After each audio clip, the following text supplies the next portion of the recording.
Ladies and gentlemen, the Executive Director of the Nobel Peace Prize Forum, Miss Gina Torrey. What if one day I would see you could have been me? Then we wouldn't be. Good morning and welcome.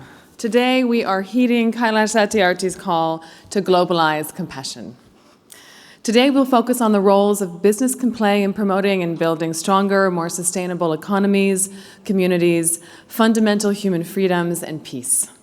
We'll also look at how climate disruption affects the viability of the civil state, the dignity of human conditions, and heightens the potential for civil and interstate conflict. We are honored to have with us for this discussion representation from UNICEF. As you may know, UNICEF won the Nobel Peace Prize in 1965. And in one of our dialogue sessions, led by the World Quant Foundation, they are aiming to globalize genius. I think I can make the case that the best expression of human genius is a coinciding of natural ability, personal drive, and access to educational opportunity. Our partner World Quant is empowering students to pursue higher education in the fields of science and quantitative studies. We are thrilled to have Matthew Bishop with us today, who is the U.S. business editor and New York bureau chief of The Economist, and he'll be moderating this session with the founder of the World Quant Foundation. We are also incredibly excited to have with us our partners, Dear World and Robert Fogerty. They came to India with us a few months ago to meet with Mr. Satyarthi and his team in Delhi and in Bal Ashram. And when we were there, we asked the question, what is your dream? We asked many people, including the children, what is your dream? So you'll see in the event space and also in the photographs and videos compiled by Robert and his team, some of the compelling responses to that. So we're looking forward to another interesting and productive day. So ladies and gentlemen, without further ado, let me please welcome founder of Dear World, Robert Fogerty. My dear children of the world, with a warm heart, I recall how thousands of times I have been liberated. Each time I have freed a child from slavery. In the first smile of freedom on their beautiful faces, I see God smiling. I represent here the sound of silence, the cry of innocence, and the face of invisibility. I have come here to share the voices and dreams of our children. I have looked into their frightened and exhausted eyes. Every single child matters. I am today, and you are today. Today, beyond the darkness, I see the smiling faces of our children in the blinking stars. Today, in every wave of every ocean, I see our children playing and dancing. Today, in every plant, tree, and mountain, I want you to see and feel this today inside you. Together, let us globalize compassion for our children. There is no greater violence than to deny the dreams of our children.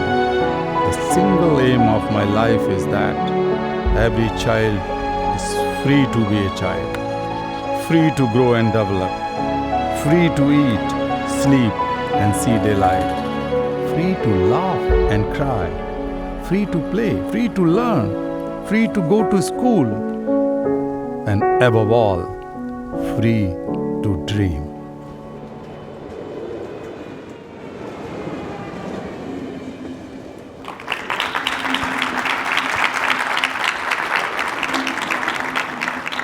Gina, thank you so much for the wonderful introduction, and thank you to everyone here at the Nobel Peace Prize Forum for giving us some time and energy today.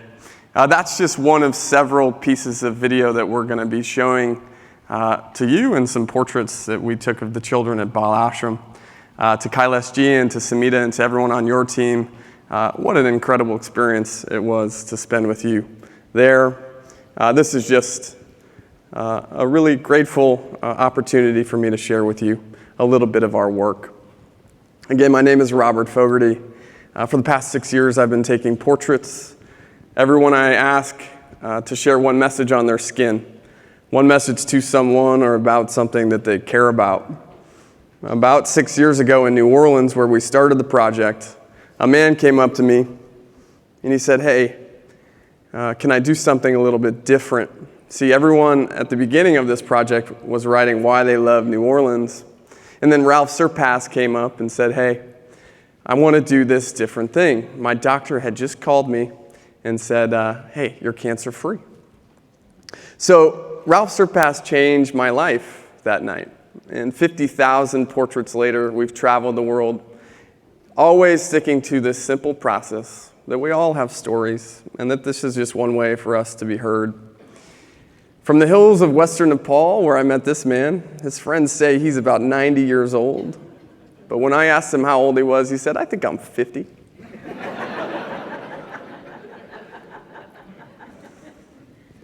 I'd like to show you a few of my favorite portraits, and then we're going to start to get into some of our work with Kailash Ji and his kids.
Your dream is.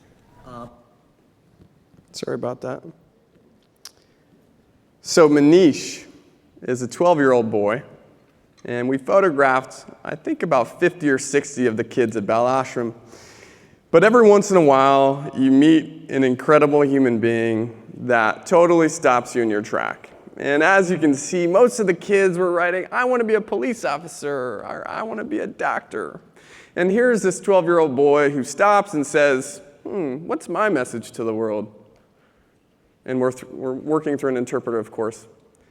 And the interpreter taps me on the shoulder and he says, "Because you are poor does not mean you can't dream." And after 50,000 portraits, I can tell you that these are unique and very rare, especially from a child who is still an adolescent, to have the context of the challenge that being poor is, but also the ability to dream. And I just knew that this portrait was special. And we decided to follow Manish around with him and his friends and create a piece just around Manish and what came out of his incredible spirit. So I want to show you what we came up with Manish and his friends at the Bal Ashram. Tell us what your dream is. अपने सपने के बारे में बताओ। सपना देखना चाहिए क्योंकि मैं गरीब हूँ। इसका मतलब यह नहीं कि मैं सपना नहीं देख सकता। What do you say?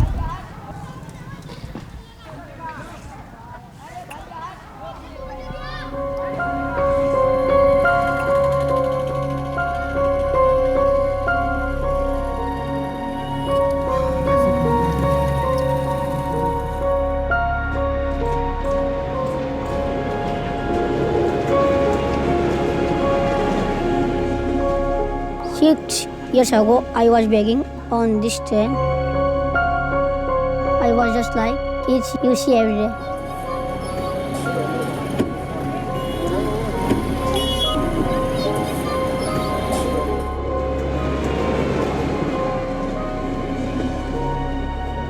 I am just one of millions of faces, millions of poor.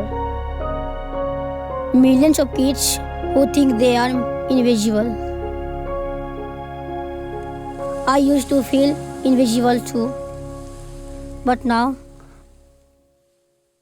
I am free. I worked from 6 a.m. to 1 a.m. I made your desk, and now I'll be a doctor. I used to beg at your window, but now I can play.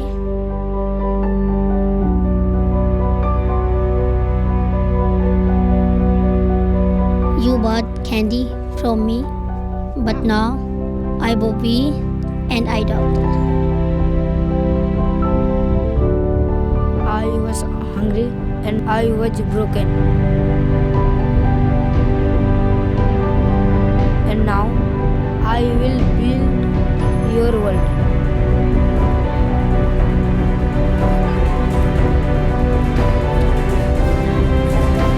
Do you dream? Do you have the right to dream? Something is for the few, but it must be for us all. If we dream, we should dream together.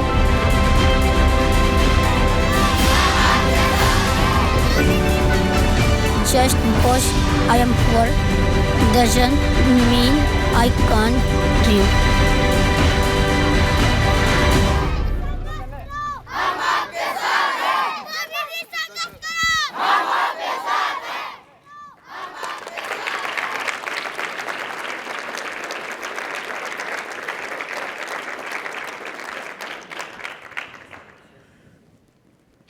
There's an old saying, if you want to build something fast, you build it alone. But if you want to build something great, you build it together.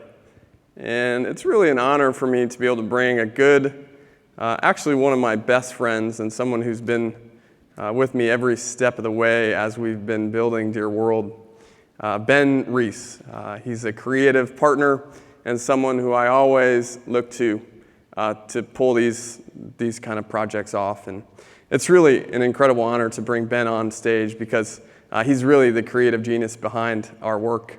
And he also has a project that we brought to India, and he's going to be debuting the film 50 People, One Question, and his Indian series. He's been seen millions of times across the internet with his series 50 People, One Question. But I'm going to bring Ben to the stage as well because we have one more other world debut with Kailash Ji and the kids from India, as well as folks just on the streets of Delhi and Bal Ashram. So everyone, welcome to the stage, Ben Reese. What if one day I would see? Wow, that was a generous introduction. I really appreciate that, Robert. Our project 50 People, One Question, it all started one day in the streets of New Orleans on a very, very hot summer day, much like the day Robert and I met. Running around the city, we asked one question to the passerbys on the streets. What do you wish to happen by the end of the day? And it all started with a simple question, and we expected perhaps simple results or answers. But what we got surprised us. It revealed the losses, the hopes, the dreams of everyday passerbys, and how a real truth can be found in the power of a single human moment. And oftentimes in the flash and glamour and the busyness of life, we forget the power in these single moments, right? And our journey together, Robert has taken us many places. And on the border of Syria, we met a young girl named Huda. Her body was burned from a chemical bomb dropped in her family's living room. And we asked her, Robert took her portrait, and I asked her, what is your one hope? And she said, I just want the life that I had back. time and time again, as we travel and we ask questions and we edit these films together, we are deeply touched and honored by our participants, and our journeys most recently took us to rural India, to Kailash Ji's Bal Ashram. We were honored to travel with his team and with Gina, and we stood outside the Bal Ashram, and we didn't know what we were going to get. We had never shot in India before. It was an incredible challenge. We're going to talk about it in a little bit, but it was so amazing just to sit there and ask people this one question. And we actually asked, what is your one dream for tomorrow? Because we wanted people to think about and reflect about not only their dreams and aspirations, for humanity, but maybe for yourself. And so as you watch the video, I'd like for you to reflect on what your dreams may be. Thank you.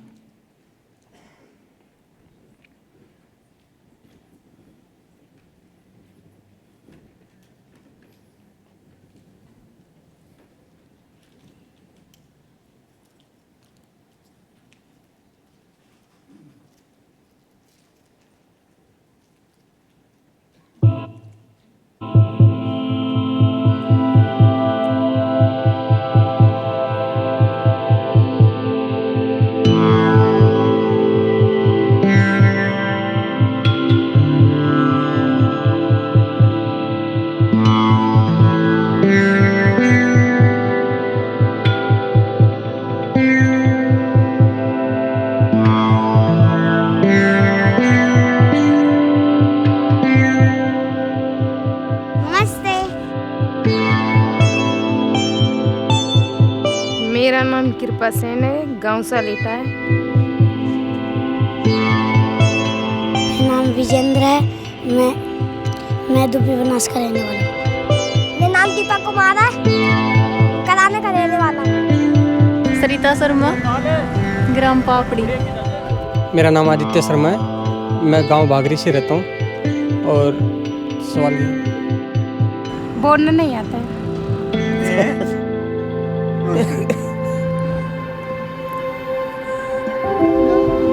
मेरा सपना कल के दिन सवेरे तो कई चीज चाहूँगा, मान 3 मन बार बन जाए लिया दे जो पूरा हो जाए। अब मैं क्या मांगना चाहूँ क्या होना चाहिए हमारे लिए तो सही होना चाहिए। हीरो बनना चाहिए। कल मैं कक्षा में नहीं पिटूंगा। कुछ भी नहीं। बुद्धि पढ़ लिख कर नौकरी का लाग जाए। प्रत्येक दिन में कुछ नहीं। अरे लड़का चाहिए वो क्या चाहिए? उड़ना। मैं लड़की। मैं पतंग उड़ाते भगवान पे जाना चाहता हूँ। मैं ये मांगना चाहता हूँ, मैं समुद्र घूमना चाहता हूँ। मैं दुनिया में सबसे बड़ा जो पहाड़ होगा मैं उस पर चढ़ना चाहता हूँ।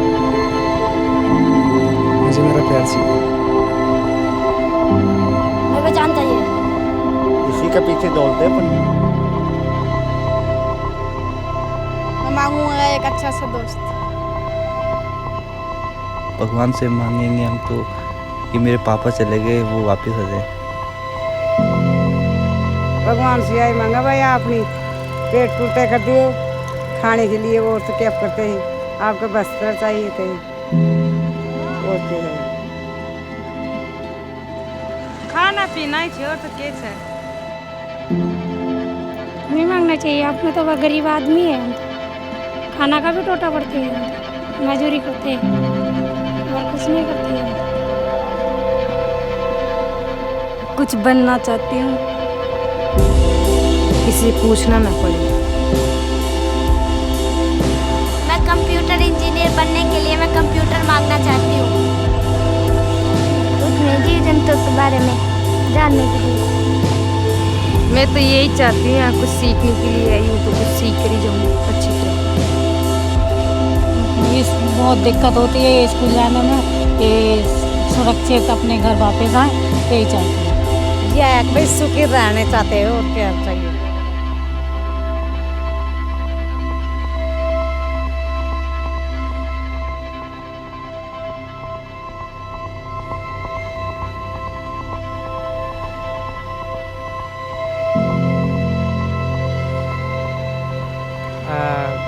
जब 6 साल का था तो मेरी माँ बाप की डेथ हो गई। मैं चाहता था कि अगर कुछ नहीं हो सकता, माँ बाप नहीं है तो अब भीख मांगना पड़ेगा। और मैं अपना खेत देखता था, ट्रेन में झाड़ू लगाता। पहले मेरी ज़िंदगी बहुत ख़राब थी और अब मेरी ज़िंदगी ऐसी है जो मैं कुछ कर सकता हूँ और कुछ बन सकता हूँ। दुनिया में कोई भी बच्चा बाल मजदूरी ना करे। मैं मानूंगा दुनिया में सुकून और अमन रहे। हिंदू मुस्लिम सिख ईसाई हम आपस में भाई हैं भाई। अपने लिए नहीं मांगनी चाहिए दुआ, दुआ इंसान दूसरों के लिए दुआ मांगे। हमारी इच्छा वृद्ध आदमी हो गए, अब हम तो फले फूले बाल बच्चे पीछे वाले। मैं सबके लिए सुख और शांति, और मेरे लिए भी।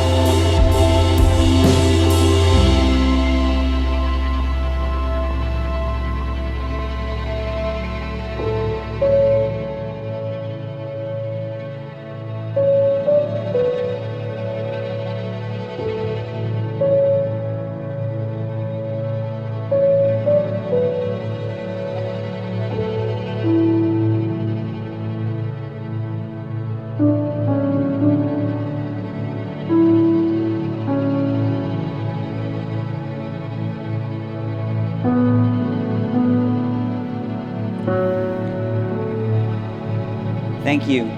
I'd like to invite. Thank you. I'd like to invite Robert back up on stage and Abby Vo, who directed the video that you saw previously with Manish. And we're just going to talk a little bit about our experience there at the Bal Ashram and some of the joys and maybe pains that we had going through the process. So guys, I just wanted to toss a question over to y'all, and I know there was a lot of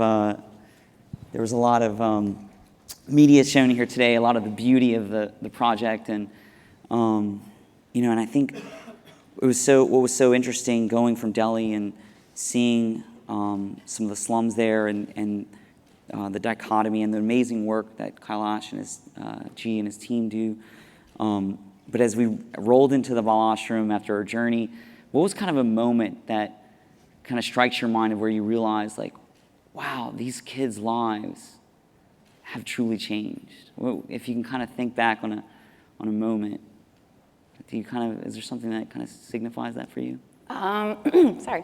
For me, I don't know if it would be just one moment, but I think, from the moment that we got there, everyone was so welcoming and just kind of felt instantly like instant friendships were just like starting. And, getting to play football with the kids and being in yoga and meditating every day with them. And you just kind of just felt like this moment of like Zen around the children. And then we did one-on-one interviews, so we got to. And they didn't feel like interviews. We just kind of sat down under this little cabana and just learned who the kids were and where they came from, but more importantly, like where they wanted to go and how you could see in their eyes that they now knew that their dreams were able to happen. That's amazing for me. Absolutely, the first moment for me that I realized what a special place the Bal Ashram was my interpreters were Kinshu and Shuban, and they were in their late teens, and they were incredibly talented interpreters, of course, and they're university students. And it didn't dawn on me until several hours into our work, where Shuban said, "Oh yeah, well I lived here," and he was a former child slave, and I just had thought he was a volunteer, had come in from the city. And so the moment that Shuban said, "Oh, I'm just home on break. I'm at university, but I grew up here," was absolutely the moment where here was someone who was integral to making this project happen, and he was also part of the demographic that we were photographing. And how did you guys? I just remember sitting there with the kids as they would come up one by one, and there were so many I don't know if you guys seen the movie Slumdog Millionaire, but I was literally just in tears just hearing their stories, and we all were. And how did you guys decide, it was just like kind of with the one question, like how do you pick? Like how did you guys decide like how to focus on Manish's story, and how did that story come about? And just for you, what was sort of the focal point of that video in terms of Manish's story and the kind of journey to the mountaintop? What was that for you guys? Yeah, I mean, I think it was that his photo, well, him as a person kind of could represent all of the children and how they felt, and just his demeanor and how humble he was about everything. I think just was really special. He had just some special spark about him. And yeah, when Robert showed us the photo, I think we all three just kind of started to tear up. And then when we got to see Manish then see his photo for the first time, we actually all filmed it, and it was really special because he didn't really know what he was going to be looking at all, and his face just lit up. And that's kind of when we knew, we were like, we got to go with Manish. I mean, there was certainly challenges to filming in India, and we first wanted to, we had a grand plan that because you can't really location scout in rural India, it was very difficult for us to go with our initial plan, but it kind of all worked out in the end when you just let kind of things happen and you're open to opportunity. And truly, I mean, I've photographed 50,000 people, and Manish's photo is absolutely on a short list of one that has just incredible context, but also simplicity. And it's really actually much harder than you think to do that. I mean, New York copywriters spend their lives trying to come up with things like, because you're poor does not mean you can't dream, right? There are major ad companies, and Wieden and Kennedy. There are massively talented people who try their entire lives to come up with a line like that. And Manish just it was his truth. Mm-hmm. And from that truth, you created a campaign, right, at dearworld.org. We launched this yesterday. You can go to dearworld.org, and Robert, I don't know if we can click it. Oh, it's right there. And, I think for us, as you visit the website, and you can click and share your own dream on Facebook and share the site, hope that it kind of elicits not only the inspiration, but also the joy that we had there dancing with Kailash Ji and the team in India. Robert, if you had to share kind of some of the hopes for your storytelling and journalism series at Dear World, what are your kind of intents behind launching these campaigns, and specifically what are some things people can do to get the word out? Absolutely. I first want to thank you all for giving us the opportunity to share these stories, Gina and your team, and I see Nathan Kreider in the audience from Kailash's team. He was integral to making this happen, and really everyone who gave your time and energy with us in India. I know that we were sometimes a little high maintenance. We had to rent about $75,000 worth of equipment in Delhi because we couldn't get the right permits to bring in our own gear. So when we talk about the challenge to get it done, I just want to truly personally thank everyone from Kailash Ji's team who bent over backwards to let us in on their lives. And you can't make great stories without really coming together. So I think that's the most important piece that I want to share. And as we continue to grow Dear World, we have a series coming out with South Sudanese men and women next month, which I'm very excited about. But at the end of the day, what I know to be true is this, and it's something that one of my favorite writers said, and it's about all of our desires to be heard. His name is Eduardo Galeano, and he wrote that when it is genuine, that when it is born of the need to speak, no one can stop the human voice. Because when it's denied by mouth, it speaks with hands or eyes or pores or anything at all. Because everyone has something to say, something that deserves to be celebrated or forgiven by others. And we're here to celebrate the incredible stories of these incredible kids and the work that you are doing here. So thank you again for the opportunity. And one cool thing, we're going to be set up out in the atrium during the breaks today to take your portraits. So if you have a message that you want to share, one message to someone or about something that you love, we'd love to take your portrait. So we're going to be out in the corner during breaks today. So thank you for the opportunity.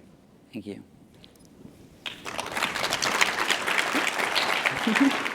What if one day I would see you could have been me? PBS special correspondent Fred DeSam Lazaro reports on how neglect, social indifference, and poor education mean that laws for worker safety are rarely enforced. Next, a small factory in the Caribbean is trying to buck the trend toward lower wages in the garment industry by making apparel for big athletic programs in the U.S. Special correspondent Fred DeSam Lazaro has the story. It's part of his ongoing series, Agents for Change. Football is a big moneymaker for the University of Notre Dame. The storied Fighting Irish name is a lucrative brand in the $4 billion a year business of licensed apparel. In the campus bookstore, one display is trying to stand out in a crowded space. Every garment has a hang tag on it. It has a picture of one of our employees.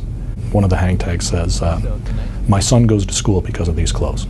Another one might say, I can afford food, clean water, and medicine for my children when they're sick because of your purchase of these clothes.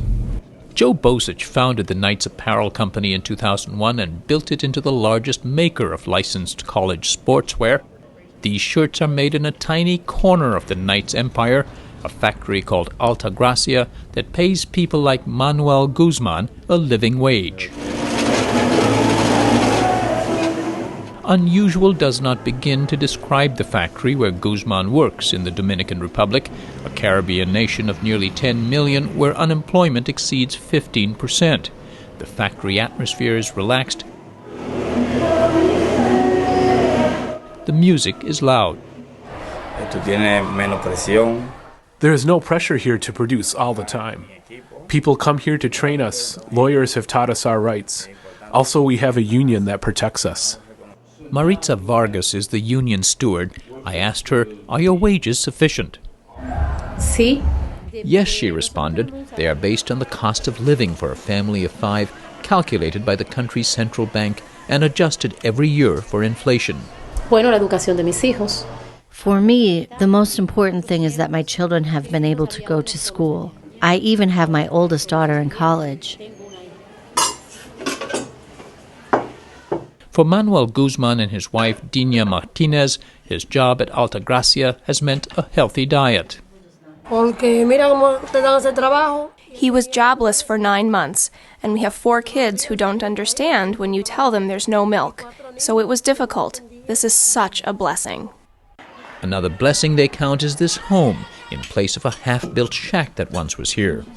Workers at the Alta Gracia factory earn about $3 an hour. It might not sound like much, but that's 3 times the legal minimum wage in the Dominican Republic.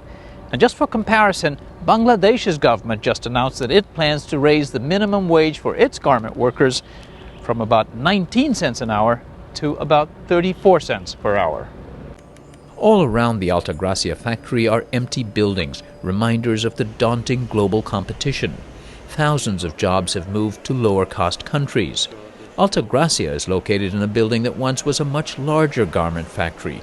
It employs just 130 workers now, compared to more than 1,000 until 2007, when the building's previous owner, a South Korea-based company, shut it down. Alta Gracia itself is running at about 60% of capacity. In 3 years of operation, it has yet to turn a profit. That doesn't surprise one expert who studied the plant. Georgetown University's John Klein says there have been previous short-lived attempts at living wage factories. They were small. They didn't have the ability to carry it forward for several years to give it a real test. Joe is big enough with Knights Apparel to back it for long enough to give it a real test.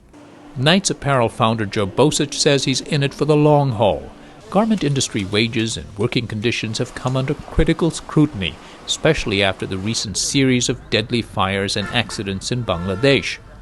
But Bosich created Alta Gracia much earlier, in 2010. He says a setback in his own health made him especially sympathetic to the plight of garment workers. Can you imagine what it would be like to know every night that your kids are going to bed hungry, you can only afford one meal a day? I've had some experience that have made me think about those things in my own life, including my own diagnosis with a disease called multiple sclerosis. And the good news for me was, though, I always had hope. He says there's growing concern among consumers about conditions in garment factories, and that's helping the market for ethically produced goods. Altagracia apparel is now displayed in more than 800 college bookstores.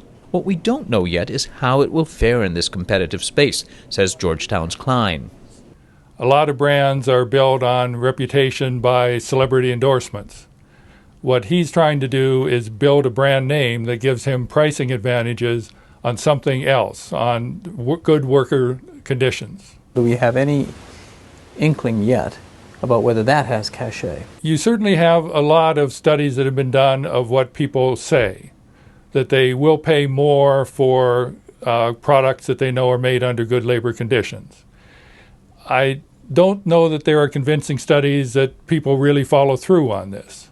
Our informal survey showed some of the challenges. These freshmen said they were sympathetic to the issue of fair trade and workers' rights, but not particularly tuned in. It's never really something that I've thought about. I'm always aware that things are made in sweatshops and that it happens, but I never really think about it when I'm buying. For others, price is king. If you saw two T-shirts that were identical and one said it was made in a living wage factory and one said nothing, would you pay more for the one that said living wage factory? No, I'd probably buy the one that would be cheaper. Yeah. You'd buy the one that would be cheaper? Yeah, probably the cheaper one. Bozich says he's ready to compete on price, so Altagracia's approach is to not raise its prices or ask for any charity from the consumer, even though higher wages raise its production costs by 20 to 30%. Instead, Bozich is going after more volume sales. Altagracia won the bid last year, for example, for 150,000 football-themed shirts sold for a student fundraiser that helps needy students at Notre Dame. John Wetzel and Abby Dankoff say it's a compatible fit. We definitely market the Altagracia aspect. We do see a lot of people who hear about our cause and then just buy the shirt. And so then if they're able to hear about another cause on top of that, it really makes that decision a lot easier. I would think in the next year or two it will be proven or not proven in the collegiate sector. And I think Joe is already starting to test the waters outside the collegiate sector, and that will be a broader, tougher test. Bozich says high productivity at Altagracia and the promise of more business should allow the factory to soon break even. I think that's going to transpire in 2014. Recently, the National Hockey League has just made the decision to license Altagracia. So we'll now be able to produce all of the NHL teams in the Altagracia factory and bring that to market. Experts say much will depend on consumers, whose behavior can be influenced by factors as varied as a team's performance or even a news headline from Bangladesh. Ladies and gentlemen, please welcome United States Congressman Eric Paulsen. What if one day I would see you could have been me? Good morning, everybody. I want to first of all thank the Nobel Peace Prize Forum for gathering everyone together here in Minnesota for the Globalizing Compassion components. And it's an honor actually to be here to celebrate with our Nobel Peace Prize laureate, Kailash Satyarthi, who's here and is part of the conference in terms of continuing his work of combating human trafficking. You know, we have one word for a situation when one group of people is dehumanized and has their basic rights snuffed out for someone's economic gain. That's slavery. And today there are nearly 30 million people living in the world as slaves. They are forced laborers, they are child laborers, they are sex slaves. One city in Thailand is reported to have over 20,000 individuals in the sex trade slavery. Some reports say it's up to half the city's population. However, trafficking is not just happening in some remote corner of the globe. Slavery in the form of human trafficking is happening right here in the United States. It's happening in our American cities, our suburbs, our rural towns. It's happening in every single congressional district, and this problem is not going away on its own. Human trafficking is a social services problem. It's a criminal problem. It's an immigration problem. It's a family problem. It's a public health problem. It's an international problem, and it's an education problem. That's why it is so important to have so many people here coming together to help find solutions. Just a few years ago, most Minnesotans weren't aware of just how big a problem human trafficking really is. But as I've seen that change. I've now seen thousands of people, including a lot of young people, young students, that have now become engaged and are standing up in the fight and saying, enough is enough. I spent time visiting a lot of organizations here in Minnesota that are working to address the root causes of trafficking, including Breaking Free, Cornerstone, Catholic Charities, Brittany's Place, the Harriet Tubman Center, and the Family Partnership. Now, other states have very similar social service organizations that are doing outstanding work. And I will tell you that visiting these organizations and spending time with the victims will give you a very profound understanding of the struggles and the pain that they have actually gone through. And it gives you hope. It gives you hope in Minnesota and across the country that we can step up and lead in the fight against trafficking, and that one day we can put an end to this modern-day slavery. I do remember my visit to Brittany's Place in St. Paul, Minnesota, an organization now that provides beds and shelter for those victims of human trafficking. Now, Brittany had a loving mother. She came from a good family. She taught dance classes, but she was violently raped and murdered, and it was discovered after the murder that she was a victim of sexual exploitation. And as Brittany's mother, Marquita, told me, it doesn't matter if you have a home, because if sex trafficking can happen to my daughter, it can happen to anyone. And I use the word girls when I talk about trafficking for a reason. Many of these young girls and boys are just 12, 13, 14 years old. They're not old enough to have gotten a driver's license. They're not old enough to vote. They're not old enough to have gone to a high school prom. And unfortunately, in many of these states, these girls or young children would be considered criminals. They would be incarcerated instead of being treated as victims. But criminalization only traumatizes these young children and isolates them from the community and the services that they need and that they deserve. I will just tell you the good news is that Washington has been paying attention and is standing up to make a difference and recognizing that this is a problem. And while there are many issues that divide Republicans and Democrats, this is an issue in an area where there is agreement and there is bipartisan cooperation and bicameral support. And this bipartisan effort has culminated in a very large package of anti-trafficking bills that were just signed into law by the president this last year. I'll just let you know, the new law increases penalties for those pimps and abusers. It reviews and enhances the federal government's response to trafficking, including allowing the U.S. Marshal Service to work with local law enforcement, which has already had the benefits of rescuing young girls and capturing the bad guys. It's also improved services for victims. It's increased cooperation with other governments to combat trafficking internationally. And it goes after websites that aid in the trafficking of minors. Now, one of the laws is the law that I authored with Senator Amy Klobuchar here from Minnesota to provide incentives for states to provide safe harbor laws to treat trafficked minors as victims rather than as criminals or delinquents, and then bring these children out of the shadows. Our bill on our initiative also provides an avenue for victims to access job skill training so they can get themselves back on their feet and rebuild their lives. But more needs to be done, and a lot more can be done. We need to make sure we're enhancing training for law enforcement.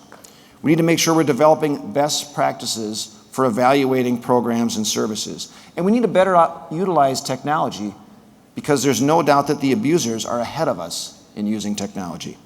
We need to improve cooperation between NGOs, medical professionals, and law enforcement, and we have to go after the demand. We have to go after the abusers. You know, the bottom line, sex trafficking isn't a problem that's going to be solved by one group working by itself. It is absolutely going to take all of us coming together, working together, learning from each other, and coordinating our efforts together as a community. And that includes the entire international community, partnering in a very synchronized manner. I recently had the opportunity to meet with the Special Representative and Coordinator for Combating Trafficking at the Organization for Security and Cooperation in Europe. She's the former ambassador to Kazakhstan, and she shared how she is working now with 57 countries, to develop anti-trafficking strategies that can be implemented all together. And she and other leaders are recognizing that trafficking is intricately connected with global issues that impact all countries, including trade, immigration, and military conflict. And the peaceful exchange of commerce and the free flow of labor and capital between countries makes it significantly less likely that people would be victimized and exploited. And America and the United States needs to be a leader in writing the rules so that higher labor and human rights standards are in place. The bottom line is that we can expose this slavery for what it is, and we can demand better. Working together across the globe, we can and we must permanently end the slavery that continues to exist today. And I will just tell you that as I continue to meet with and work with other global leaders on this issue, I want to hear from you on what is working, on what is not. I want to make sure that you can reach out, let you know my door is always open to share your ideas and what we're doing, and let me know how we can be helpful. Let's turn up the volume on this issue. Thanks for having me to here. I look forward to continuing to working to end human trafficking.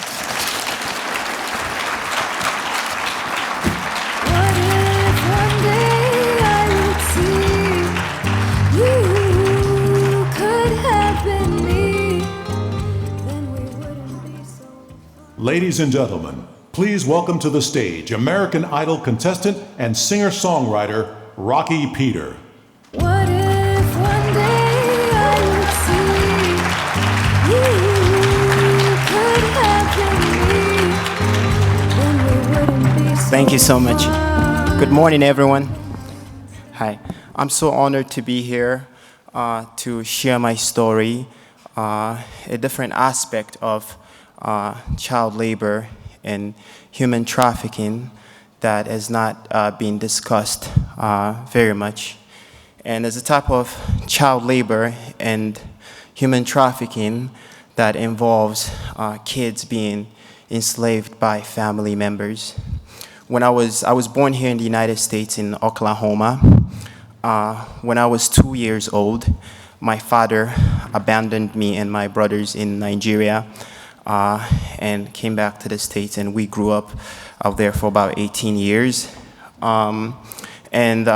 During our stay in Nigeria, we started off by roaming the streets and begging for food and eating food from trash cans and drinking water from potholes, because my mom couldn't really take care of us because she was mentally unstable.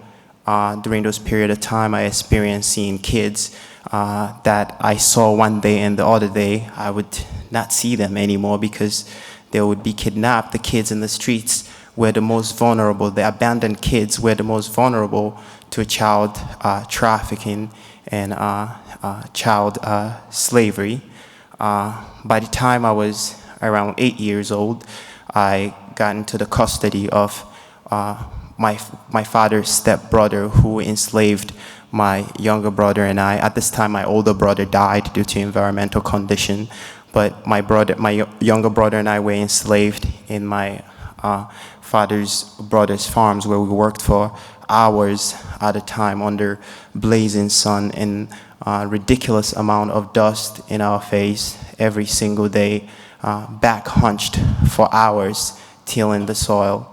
We were beaten and abused when we weren't working fast enough, or when we ate before completing our duty. So we rebelled after 4 years, and we got out of that situation. But I wanted some education. In order to attain a decent education, I volunteered to be an indentured servant. So in order to get into middle school, I volunteered to be an indentured servant, where I served for about 2 years. In that situation, I was also beaten and abused. And I remember one day I just had enough of the abuse and just wanted to be independent. I was almost 15 years old. I wanted to be independent and be on my own. As I tried to escape from that house, I remember my master's son running after me down the street, lifting me up high. He was very tall and muscular, lifting me up high and slamming me to the ground. and telling me to go back into the house, and I refused. I refused. I ran. I escaped. I escaped because the distance from where I lived wasn't too far from the village where my mother lived in Abia State. From Imo State to Abia State wasn't too far. But today, many kids are enslaved. Many kids are forced to do labor, and they live far from home. They live far from places they could recognize, and they cannot escape from that. And we have to figure out ways to help kids in situations like this. How can we make a difference in their lives? How can we change their lives? These are common questions we have to ask. So I'm grateful that I'm here. I put myself through school, graduated from University of California, Riverside with a degree in biological sciences, and now I'm a singer and a songwriter. I did it without any parental assistance. I did it without any family. Sometimes I was homeless and had no home, but I'm here today. I'm one of the few lucky ones. Many are not that lucky. I hope we think about strategies on how to help these kids. Thank you so much for having me.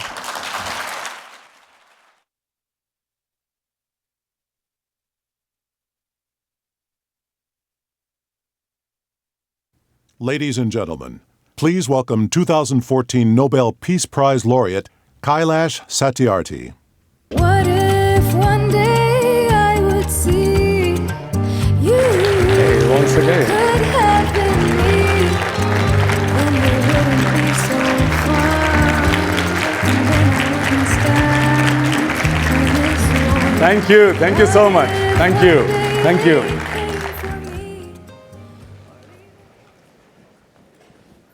Rocky,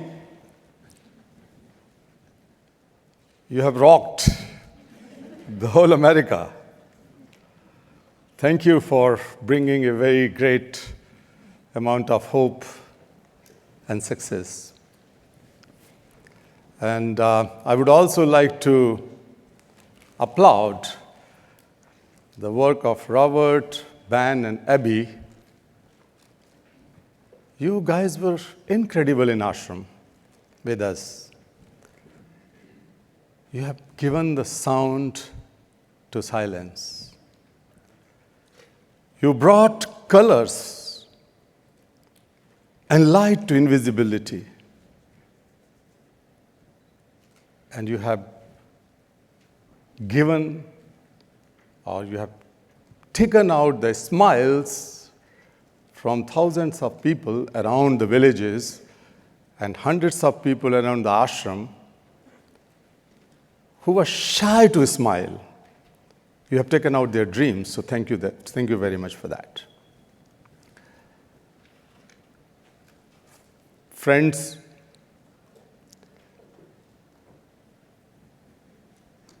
the human history of civilization has proven that hope always wins, not despair.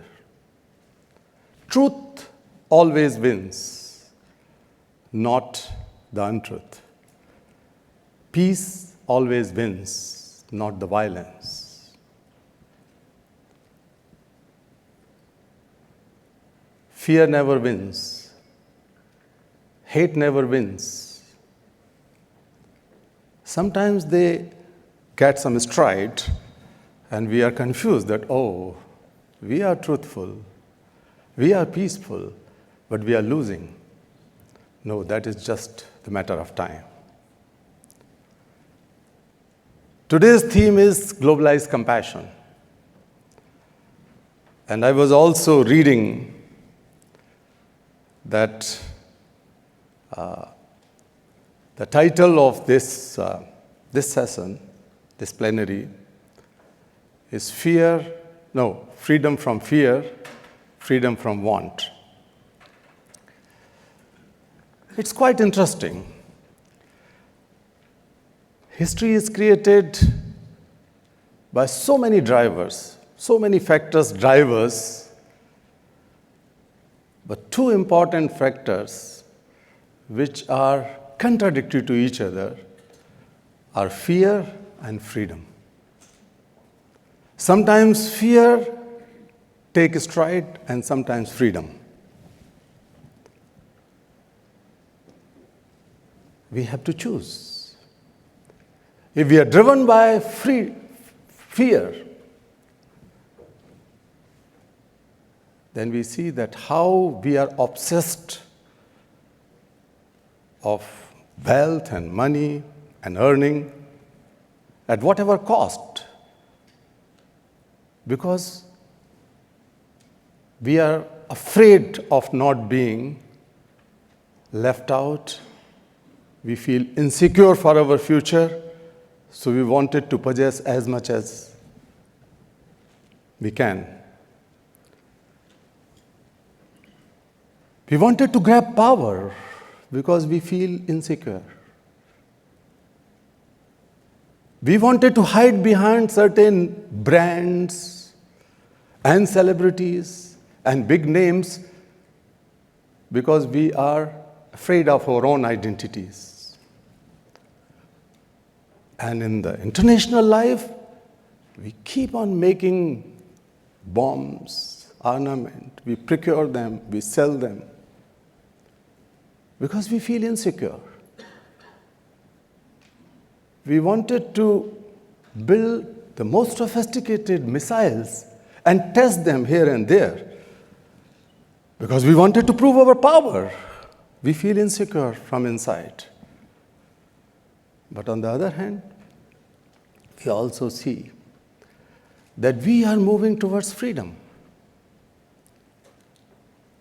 The transparency which is coming in our lives through social media, through internet, through Google and Facebook and whatnot, this is also the journey towards freedom. The new laws, liberalization of economies are symbols or proofs that we are moving towards freedom, freedom of humanity, freedom of human being.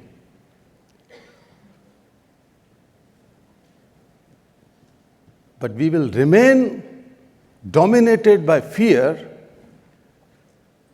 if we lose the connect. And that connect, as I was mentioning yesterday, should not be the connect only through your products, your technologies, your markets, your economies, your information. This is all good.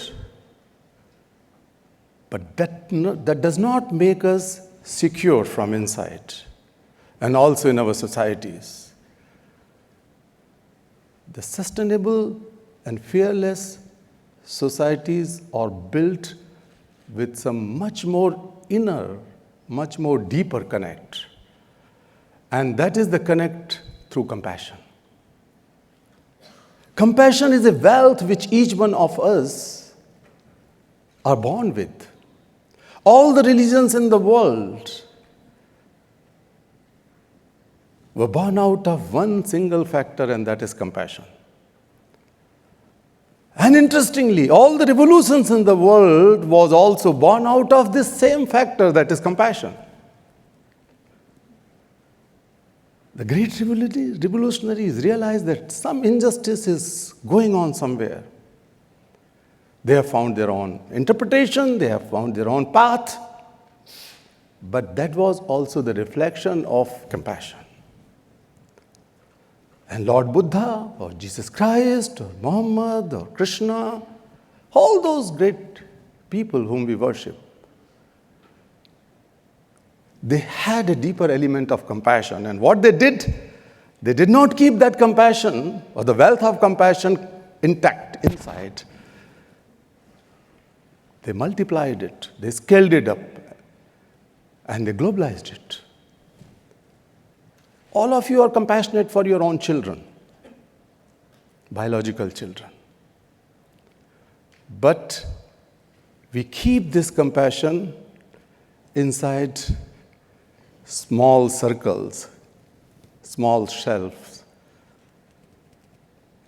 without knowing that it has tremendous power if we harness it, if we take it out, we can make this world a much more beautiful, much more peaceful, much more secure world if we connect with each other with that element of compassion. But I'm not a priest, neither I'm a politician. I'm one of you. I'm a very ordinary citizen, ordinary activist. But I could feel compassion with children, because if you have to ignite the compassion inside you, let us begin with our children, our neighbors' children, the children of another country. Even we are compassionate to the small kids of animals and birds. The connect begins with compassion for them. We love them. We adore them. So let us begin with the children in the world. But now, what would be the application? What would be the applied compassion which we can bring in different aspects of our life? So I talk of compassionate intelligence. If we are driven by the intelligence, we are not secure. We find ways to be secure through our intelligence, and sometimes our intelligence leads us to become more selfish and self-centric. But compassion can make you saint, and I don't want you to become saint, or not me. I'm not a saint. So let us mix compassionate intelligence. The politics with compassionate intelligence. Religions with compassionate intelligence. And more importantly, in today's session, this session, we have to think of business with compassionate intelligence. Intelligence leads to profit. That's the motive of business. Of course, it has to be the profit and prosperity. But when you mix the compassionate intelligence, then we are going to address 4 major challenges in the world where the business sector has to take care. People, planet, profit, and peace. How you do business with compassionate intelligence to ensure that no human right is violated.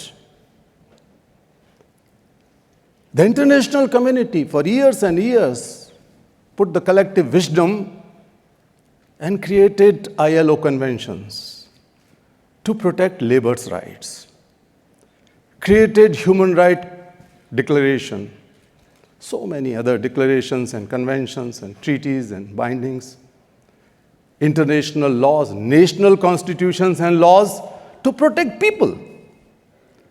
But if business is not able to protect people, then we have to introspect, we have to reflect on it.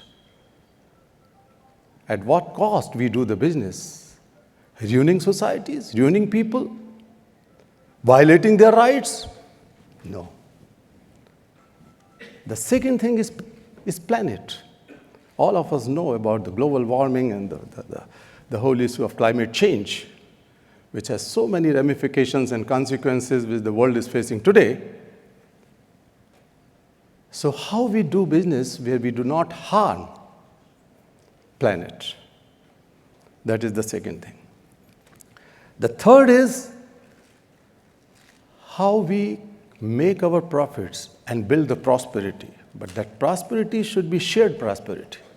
If the prosperity is just for ourselves, for one brand or one company or one industry, then we are creating a world which is based on inequalities. And that is growing, unfortunately, and growing inequalities in the world are creating much more social, political tensions, and in some cases, converted into violence. So how to deal with that we should not create gaps and widen these gulfs of inequalities. It's prosperity for all. The fourth thing is peace. In many countries we have seen Because now we live in a globalized economy, globalized market, globalized production, globalized supply chains. The way the people are treated, the way jungles are destroyed, the way mining has been done, it has created social tensions and disrupted peace on the ground. And in many cases, some of the tribal people, indigenous people, have opted to take guns in their hands because we have not been able to respect the land and people and societies and cultures. They were living in peace for ages, but we have disrupted it. So how to do business with sustainable societies? Sustainable economy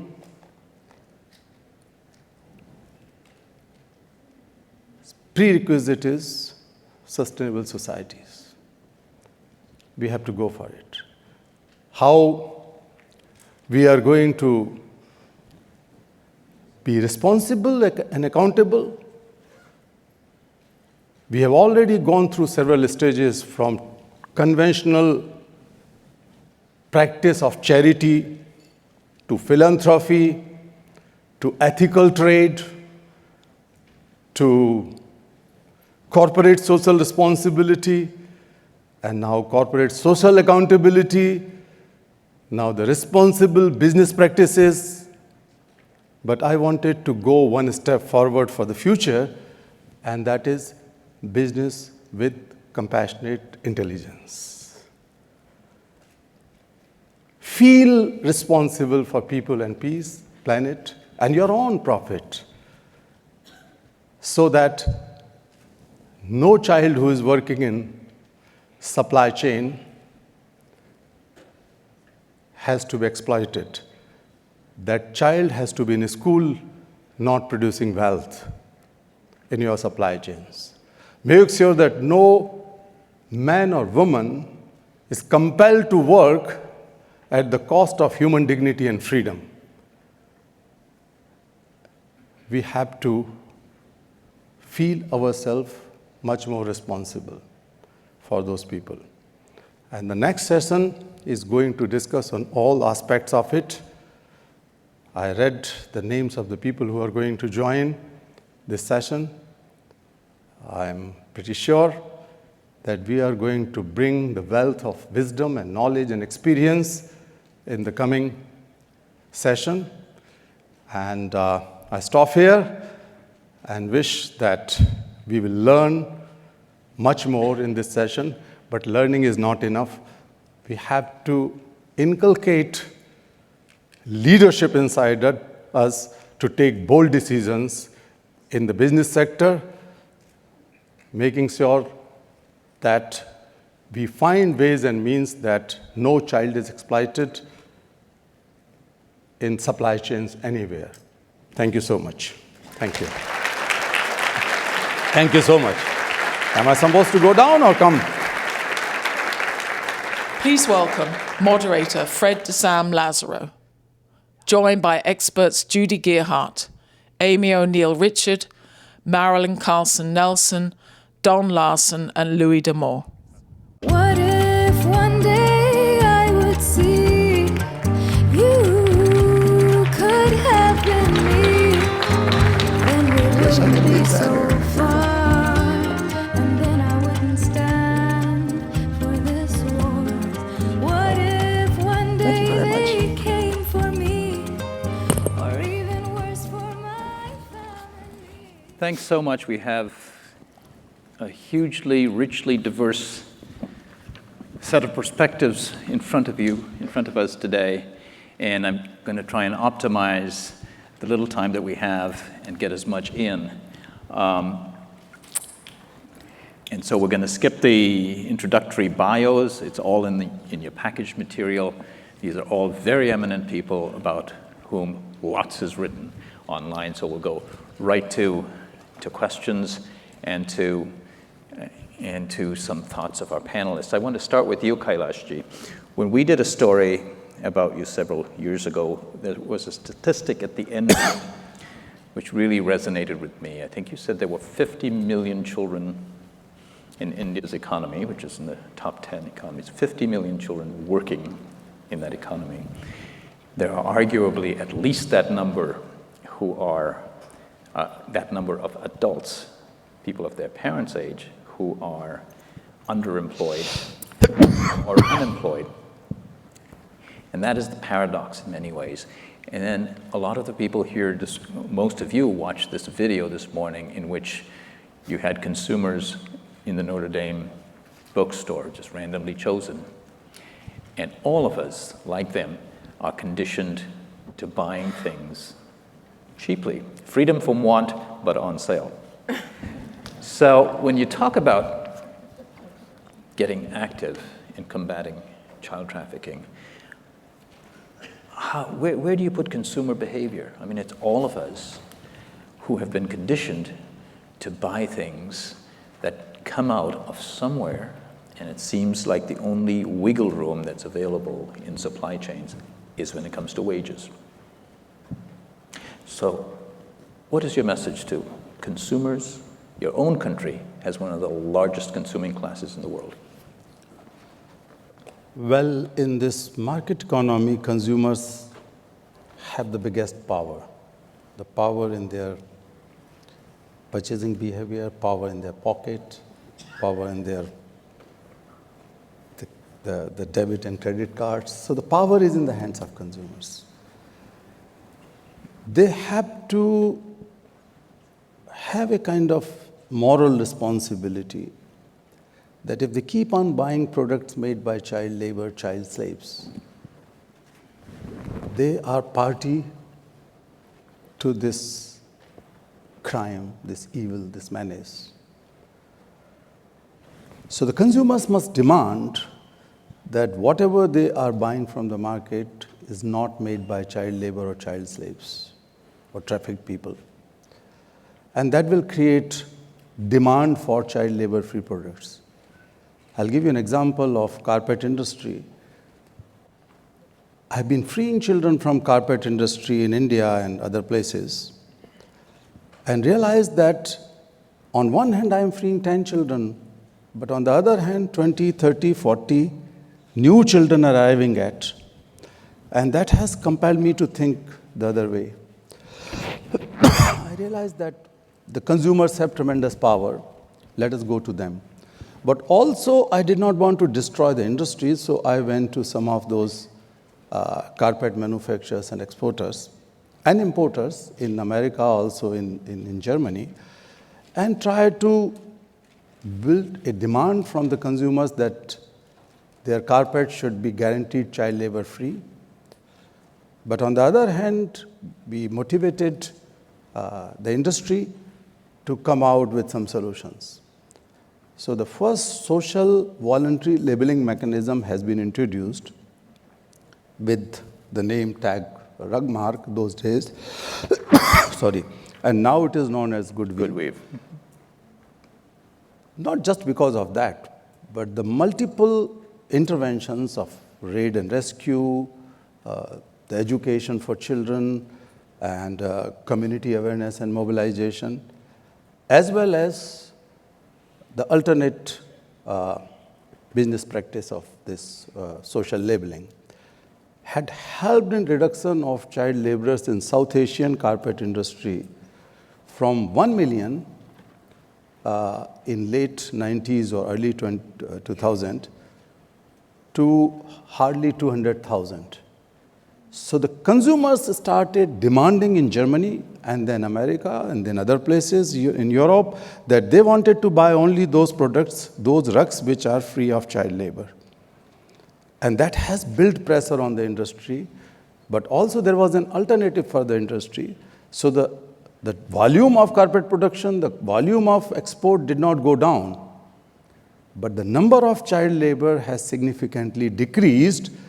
But on the other hand, what does it mean? If 800,000 lesser number of children are working in carpet production in South Asia, that means at least 800,000 able-bodied, unemployed adults have got the job in place of those children. And there's no other example I could not see any other example which has helped in so large-scale job creation with some social effort and the consumers' behavioral change and consumers' demand for child labor-free goods. I just want to follow up very, very briefly because we've got a lot of material to cover. But getting to something that's less discretionary and more sort of an everyday item, a rug is a relative luxury that a rug consumer might pay a little bit more for the reassurance that no children were involved. But what about, pervasive child labor and in the production of other goods? How do we make a behavior shift among consumers to sensitize consumers to more everyday staples, if you know what I mean? Like clothing. The role of civil society, the role of media, the leadership of the corporate sector, some segment of corporate sector, can help in creating much more awareness of this issue.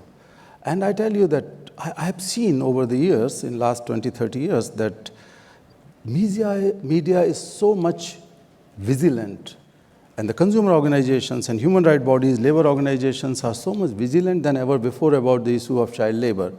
So we have to be clear in our minds that no corporate, no industry can flourish at the cost of slavery, trafficking, and denial of human dignity and human freedom. Okay, very good. I want to go to you, Amy O'Neill Richard, who is here from the State Department and has been at the foundation of sensitizing the world to the issue of trafficking. And Amy, why don't we begin with a little bit of history and also some definitions, because we're talking of a lot of quite a spectrum of human suffering here, from slavery to the grayer areas of coerced labor. Thank you. Well, first, what a pleasure and an honor to share the stage with so many dedicated civil society leaders committed to effecting change in a room with so many individuals that really want to realize Kailash Satyarthi's dream of globalizing compassion. I will note that the State Department in 2007 recognized your dedication and compassion to this issue when we named you a hero to end modern slavery. And just last year, our TIP report focused, our introduction focused on combating forced labor and global supply chains, and we had a box on your work. But just to take it back for a second, when we think of human trafficking, we have to cut to the chase. It's modern slavery, it's compelled service, it's holding an individual in indentured servitude, it's the use of force, fraud, or coercion to exploit a person for profit. Now, of course, when we're talking about minors and commercial sex, there is no need to demonstrate force, fraud, or coercion. We recognize them as trafficking victims. Human trafficking is a global problem, a global crime. No country is immune, including the United States. Our annual Trafficking in Persons report covered 188 countries and territories last year. And when we talk about the major forms of human trafficking, we're talking about sex trafficking, forced labor, debt bondage, domestic servitude, forced child labor, child sex trafficking, and the unlawful recruitment and use of child soldiers.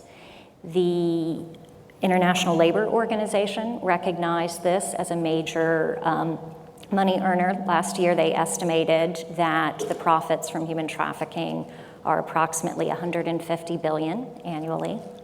In response to this crime, the United Nations adopted the protocol to prevent, suppress, and punish trafficking in persons, especially women and children, in 2000. And since that time, 169 countries have become state parties to the protocol, which is attached to the Transnational Crime Convention.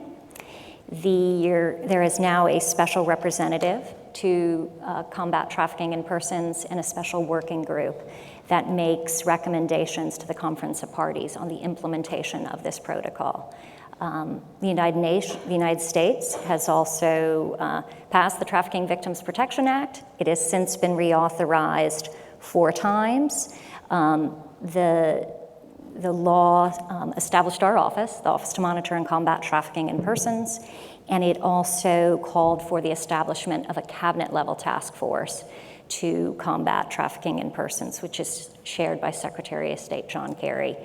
The structural frame, and I'll conclude, for these efforts, really both internationally and domestically over the last decade and a half, has really been focused on prevention of trafficking, prosecution of the traffickers and those that facilitate the crime, protection for the victims, and of course partnership. And this last P, which is really interwoven throughout the first 3, is the one that I think excites us the most. And really excited to be able to talk about the power of partnership with the private sector in particular, because I think we all recognize governments can't solve this problem alone.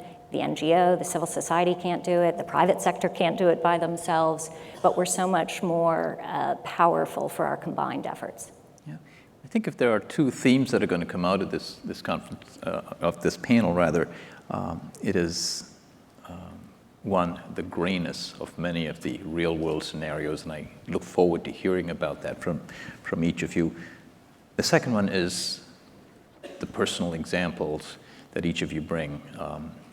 Notably, those on that side of the who have gone from policy to actually doing, which was an exhortation from Kailash yesterday. How do you actually do things? So we'll get to that. But I want to go to Judy Gerhardt next. You operate and see various shades of gray, I imagine, working internationally and deal with a lot of coerced labor. Can you talk a little bit about your work?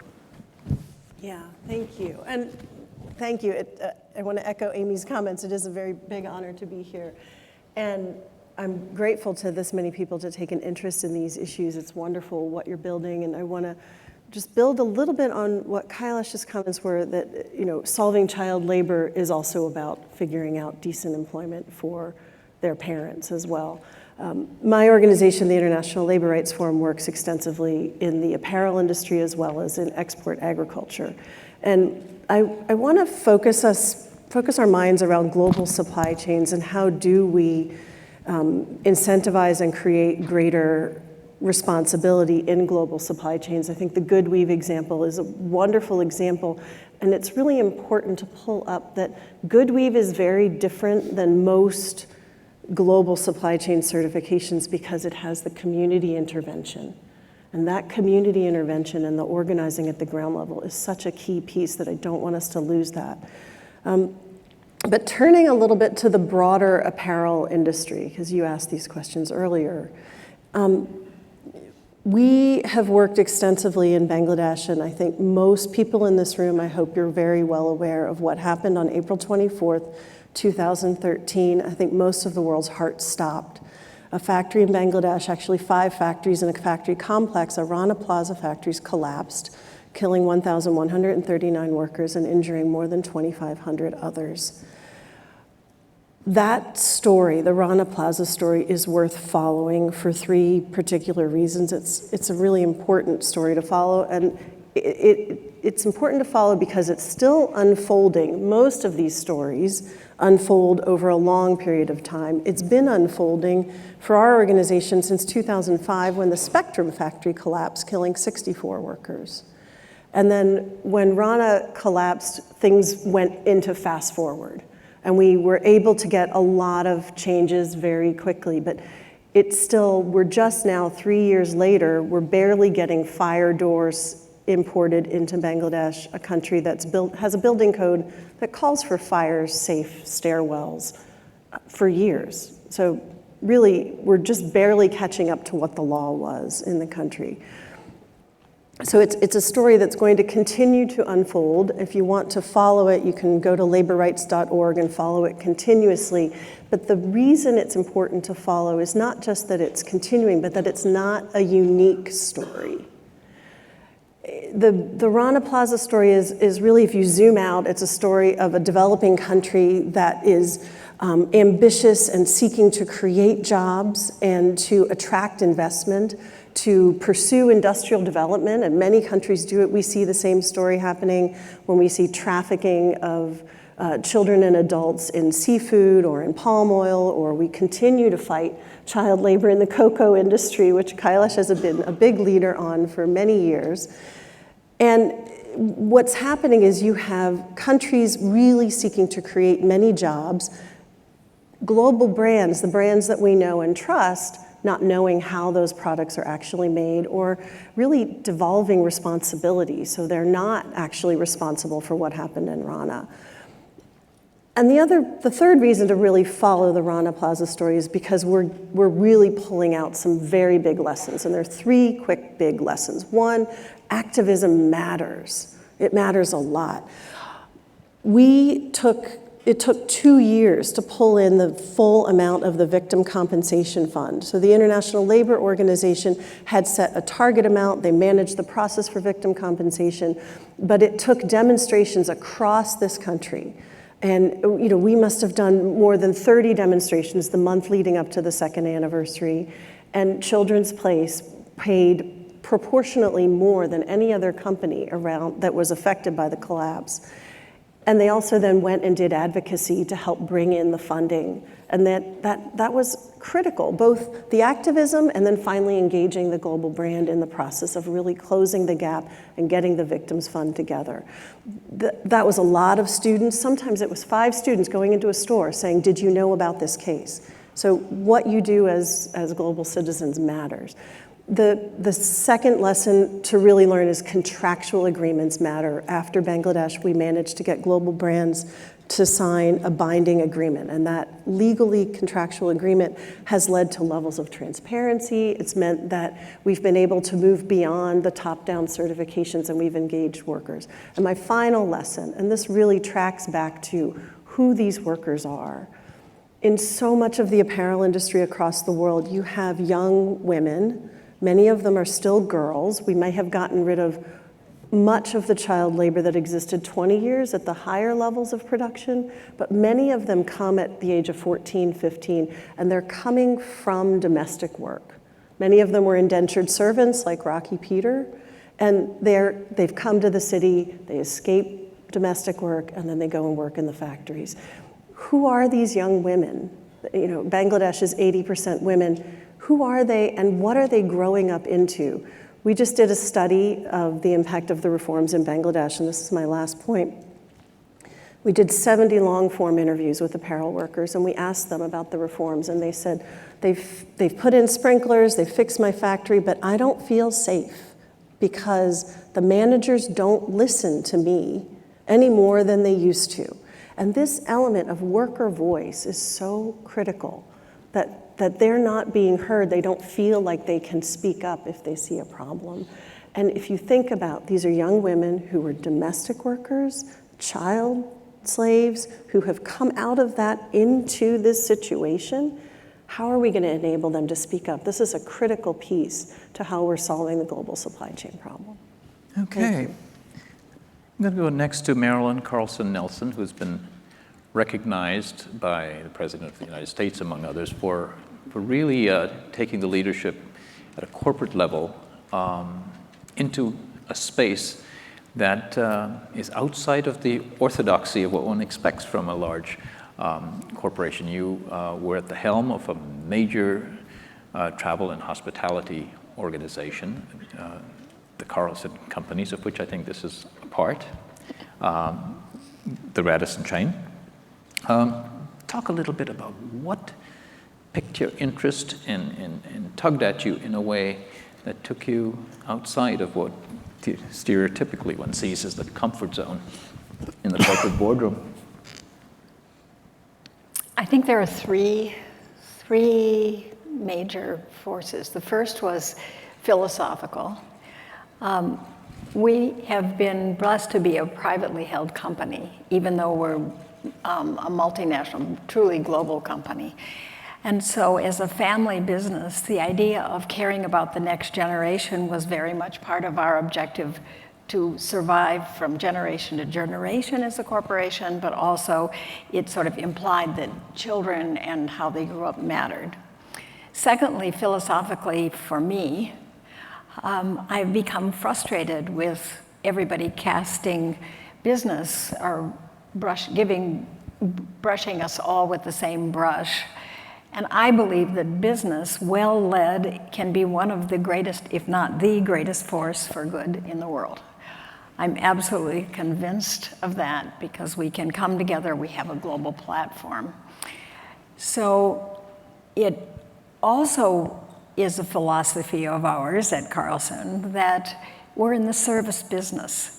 So if we are going to have our people, if we're going to attract people with a caring heart, a servant's heart, so to speak, people who are willing to serve, in this context, maybe servant is a little different understanding than the way we use it, which is really a caring desire to serve others, that we needed to create a culture that not only could be profitable, respected, and compete, but we needed to create a culture that allowed each of us as human beings, the thing that all of us here today share, wanting to be part of something good. I do believe we don't want to be afraid, that we do have this sense of wanting to be part of something good. So philosophically, it fit. Secondly, pragmatically, it made sense. We had taken leadership roles. We have a Carlson credo that says, whatever you do, do with integrity, and wherever you go, go as a leader. Whenever you serve, serve with caring. Whenever you dream, dream with your all. So it was consistent with our credo that we ask ourselves to step up and lead, and we had been leading in our industry, so there was some possibility that if we were indeed to say yes, that we would have the capability and the possibility to bring others along. The truth was that when Ambassador, at the time, Ambassador Miller, right along with Amy, this was after the 2000 UN discussion, but this was 2004, and they approached me in Washington and said, no one in travel and tourism has stepped up to lead in this area. They asked if I realized that we in our businesses, hotels and travel, could be the unwitting partners. We could be complicit, that this could play out, and often does play out, in properties in our industry. I was appalled. I hadn't really thought about that. Suddenly, knowing that, I felt a compulsion that we needed to do something about it. I told them I'd think about it. I came home and talked to our team. And of course, the first thing that happened was our PR people were just up in arms. First of all, they had a woman CEO. That was a little different at that point in time. And then all of a sudden, she's coming back and saying, we want to take on this issue of sex trafficking. Remember, in those days, this was a taboo subject. People weren't really talking. You didn't go to a dinner party and say, oh, one of the things we're thinking about is trying to prevent primarily men from using children around the world in this way. So the PR people had a hard time. Then the lawyers got involved. And the lawyers' first response was, we have 1,000 hotels around the world. We take business travelers around the world. How are we, even if we take a stand, are we going to be vulnerable because somewhere in our network somebody could be complicit and we could be embarrassed, and maybe it's better to be quiet. But we discussed it at great length. And we started to ask ourselves, if we believe that there are foreign corrupt practices that we don't want to comply with, that we want to comply with the kind of value set that implies to be compliant with the laws around foreign corrupt practices, why isn't the use of children for labor or sex purposes a foreign corrupt practice? And are we not, in a way, being complicit, not to take a stand? I was so proud of our people.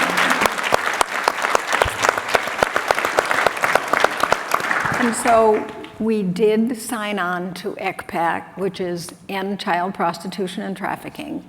And that implied that we would stand up, we would inform our travelers, we would inform our customers, that we would put language in our supply chain, and when we audit our supply chain, that we would work to eliminate trafficking from our supply chain.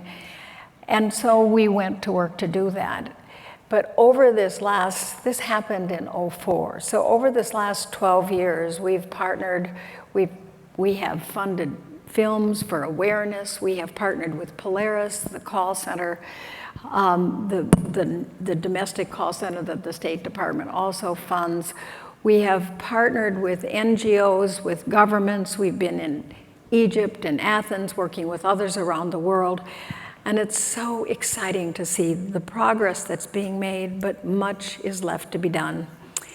The third reason that we said yes is probably more in the spirit of what we're doing here today.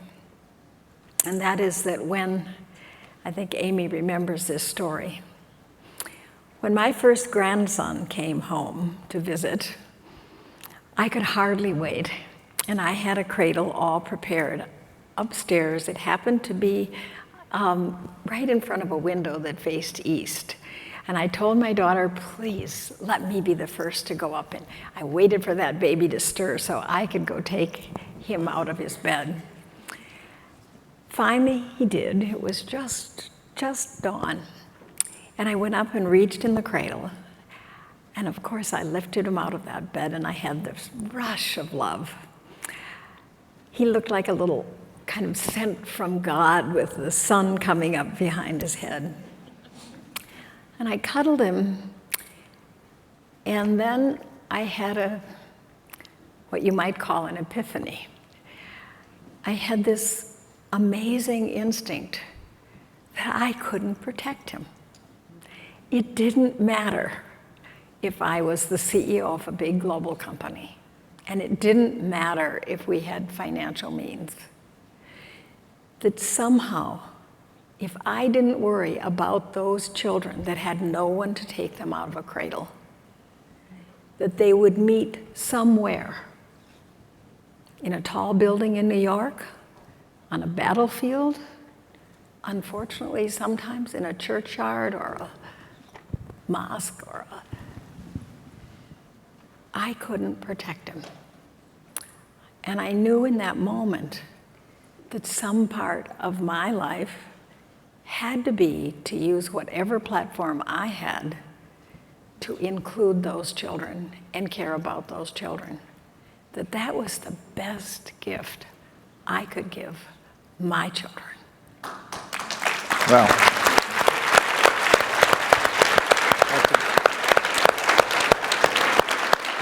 a great and personal story, and we want to hear more of that. And along the lines of a personal epiphany, personal transformation, we'll go to you next, Lute. And you work in a different respect in the travel industry by trying to create sustainable tourism. Lou, tell us your story. Thank you very much. Good morning, everyone, and I'd like to join with the others in telling you that I feel very honored to be part of the Nobel Peace Prize Forum. Thank you for that. In the mid-1970s, my consulting firm at the time did the first comprehensive study on the future of tourism done anywhere in the world. And with that study, we introduced for the first time as well social and environmental dimensions of tourism. We continued as futurists to the tourism industry, looking at the future through a North American lens. And when you looked at the future through a North American lens, it was very bullish, very optimistic, very positive.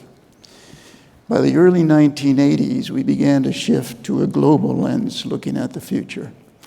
And through that lens, you had a very different vision. You had the growing tensions of East and West.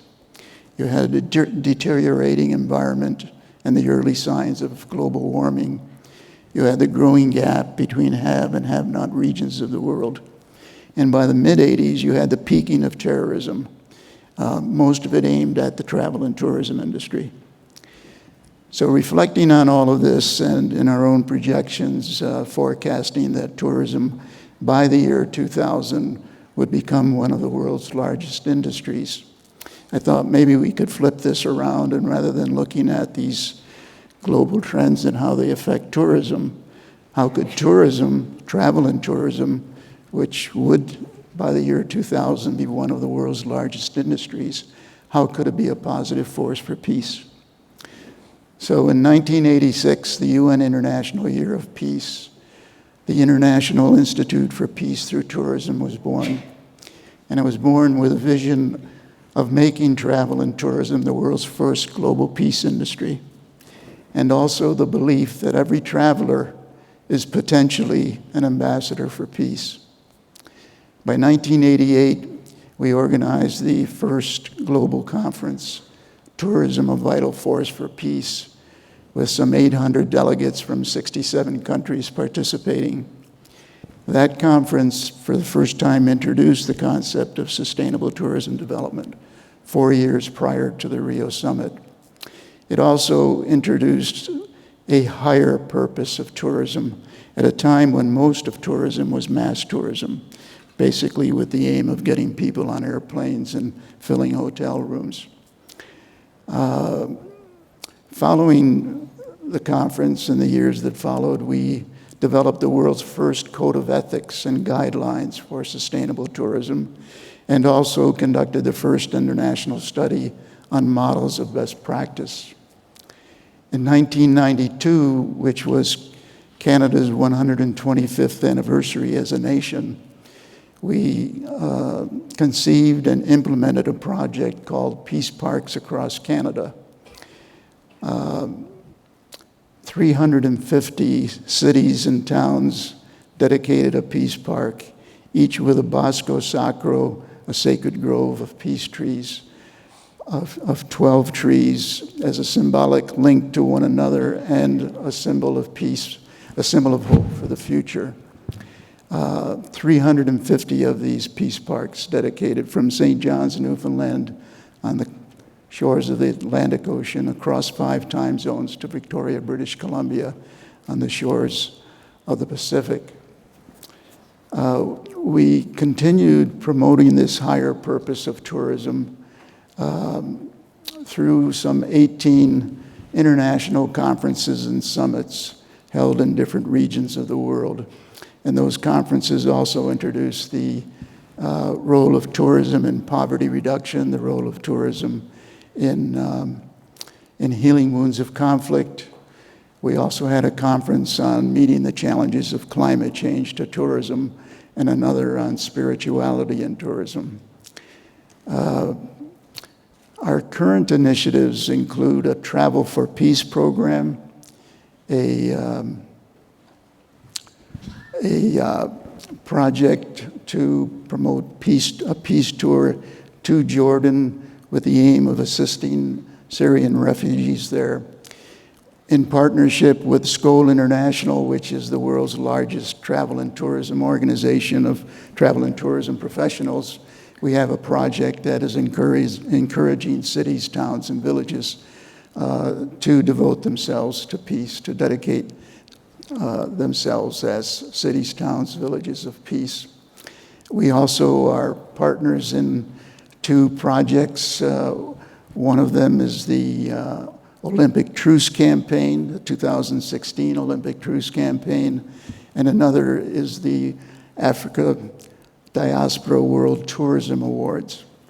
And we currently have a young lady traveling the world as a IIPT ambassador for peace, with the goal of traveling to all 196 sovereign nations, setting a Guinness Book world record by doing it in less than 3 years. And she's already been to 120 different countries. Our plans also include a global youth forum on the whole notion of this, and this will all be done on September 21, the UN International Day of Peace. Thank you very much. Thank you. Thank you, Lou.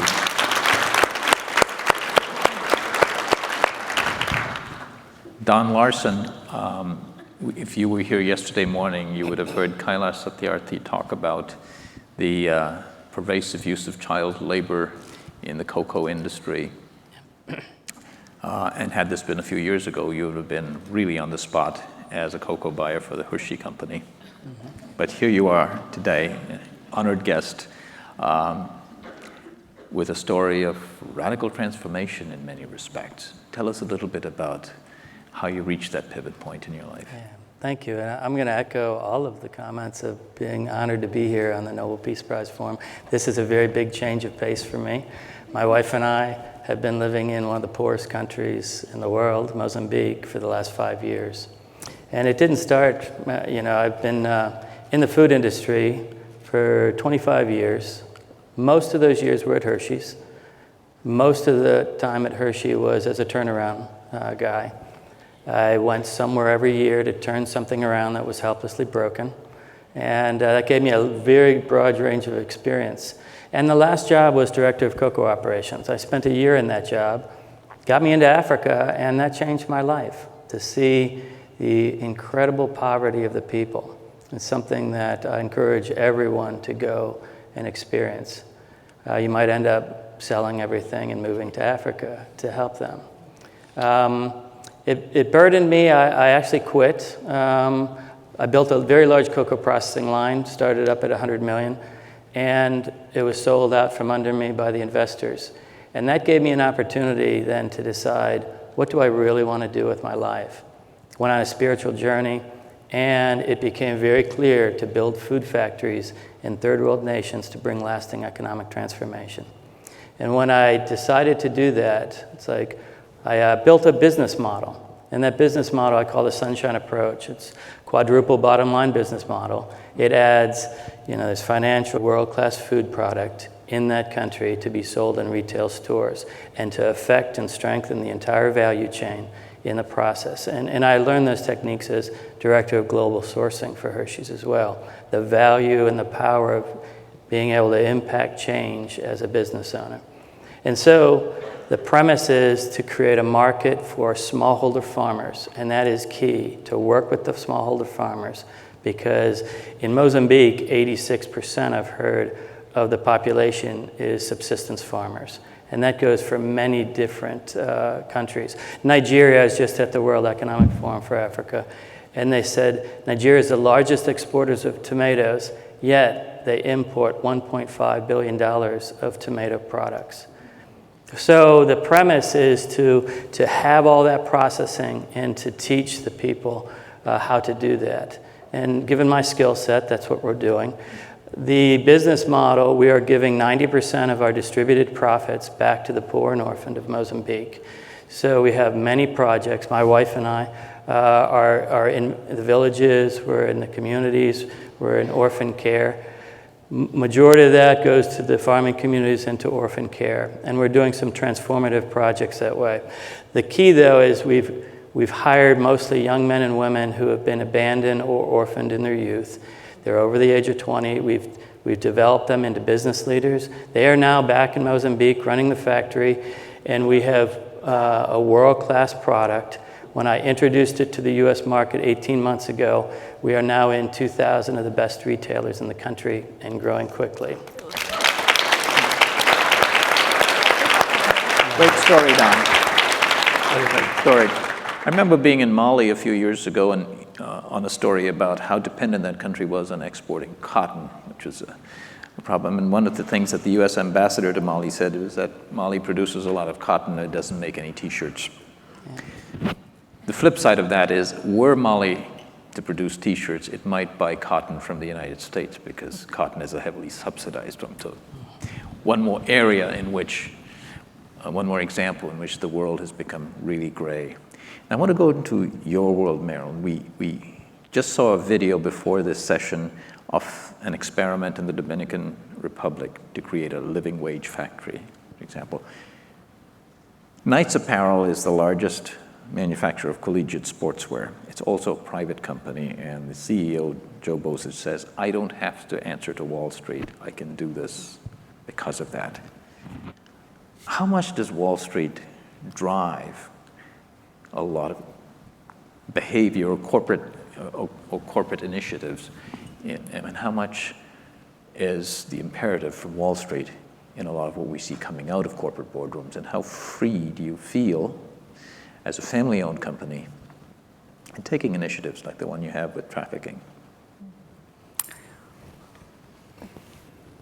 Well, like so many things, it's a complex answer because Wall Street theoretically prices of stocks somehow present value future earnings.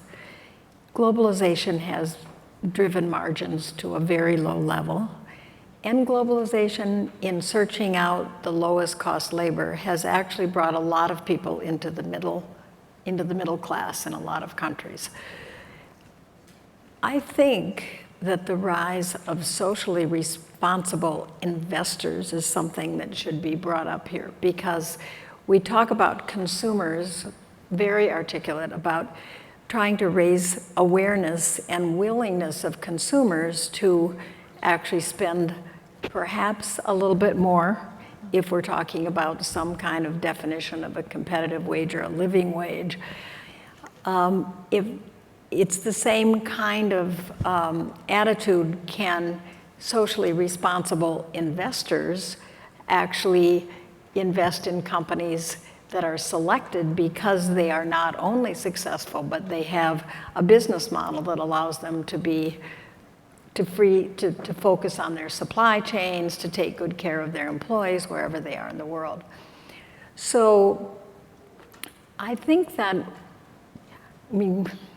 I don't even like to use the word Wall Street right now because it's so much in this political climate it's being mentioned. And again, markets play a role.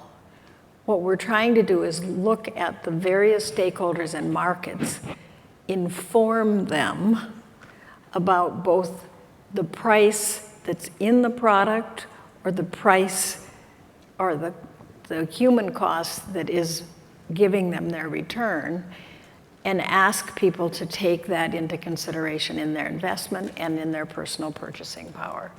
So we shouldn't disregard any large stakeholder group if we want to make change. We need that leverage. We just need it to be informed, and we need to be astute in how we invest our money and our consumption dollars and our philanthropic, because all these things really conspire along with the regulations. So we need to use our votes, we need to use our investments, and we need to use our consumptions, and we need to use our voice. And that's how change is being made. Right. Amy, you've talked a lot about, you've given us a preamble of the laws and the regulations and what's in place to shine a light on this issue. But one of the emerging themes in this conference has been impunity, stuff that happens amid some very progressive, prosperous laws. India has very eloquent laws on the books. They are not observed.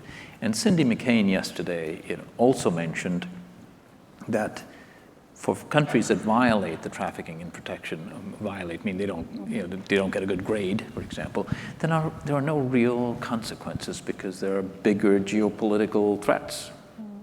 Do you ever wonder about the other side of coming up with regulations, and that is the enforcement, or if you will, impunity? I don't know if that's the right word.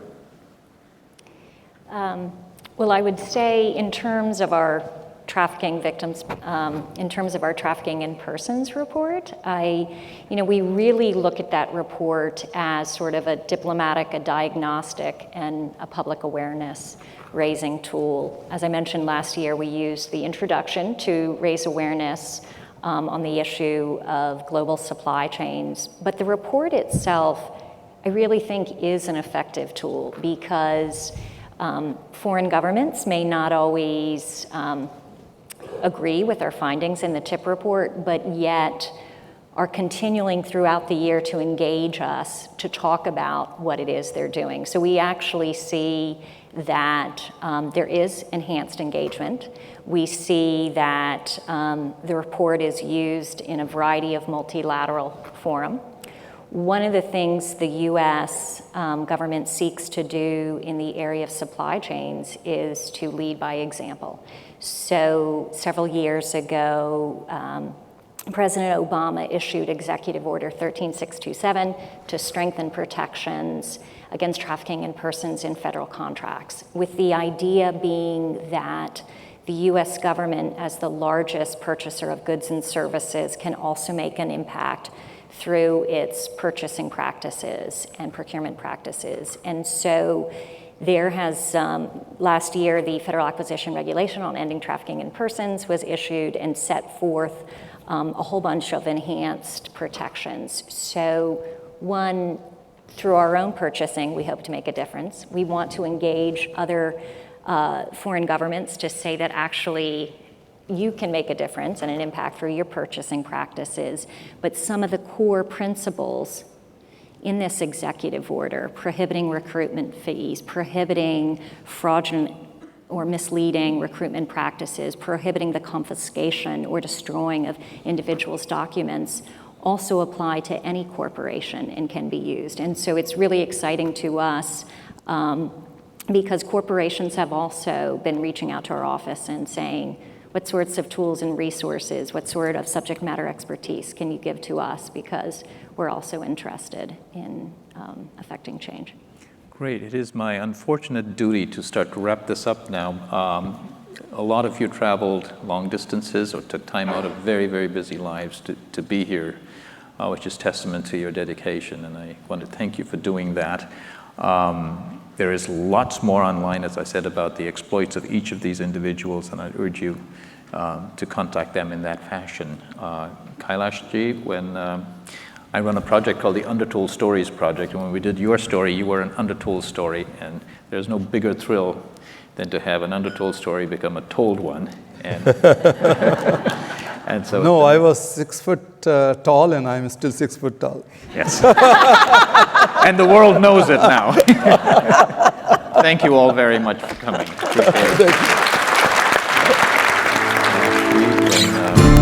I run a project called the Undertold Stories Project. When we did your story, you were an undertold story. And there's no bigger thrill than to have an undertold story become a told one.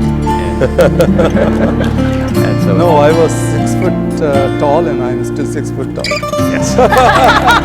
And the world knows it now. Thank you all very much for coming. I run a project called the Undertold Stories Project. When we did your story, you were an undertold story. There's no bigger thrill than to have an undertold story become a told one. And so no, I was 6 foot tall, and I'm still 6 foot tall. Yes. And the world knows it now. Thank you all very much for coming. I run a project called the Undertold Stories Project. When we did your story, you were an undertold story. There's no bigger thrill than to have an undertold story become a told one. And so no, I was 6 foot tall, and I'm still 6 foot tall. Yes. And the world knows it now. Thank you all very much for coming.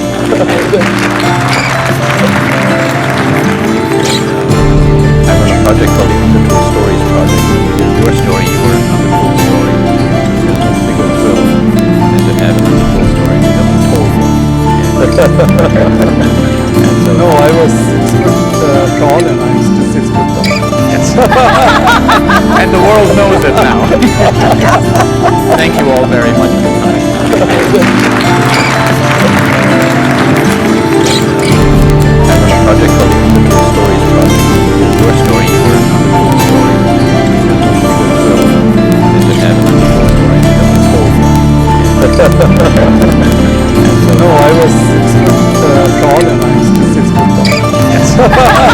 And the world knows it now. Thank you all very much for coming. I run a project called the Undertold Stories Project. In your story, you were an undertold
Hello, everyone, and welcome. My name is Yustanek Blanco, and I am a student and a peace promoter at California State University, Sacramento.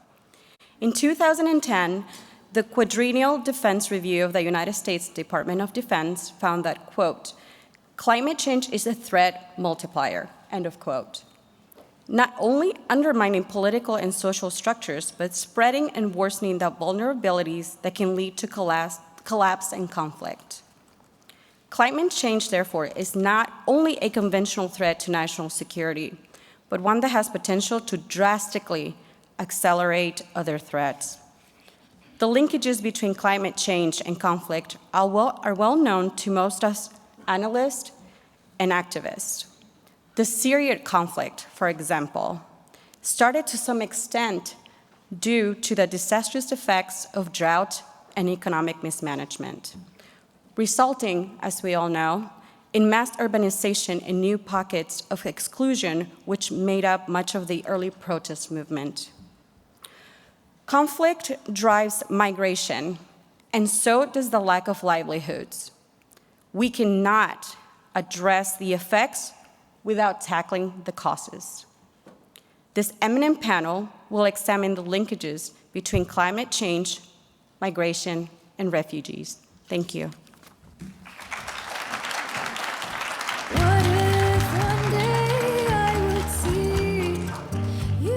Ladies and gentlemen, please welcome 2014 Nobel Peace Prize laureate Kailash Satyarthi. What if one day I would see Thank you. Thank you. Thank you so much. Thank you. Thank you. Thank you. So now I'm appearing for the third time, actually. And you have to bear with me for another 2 times. So 5 times. Friends, I have been arguing again and again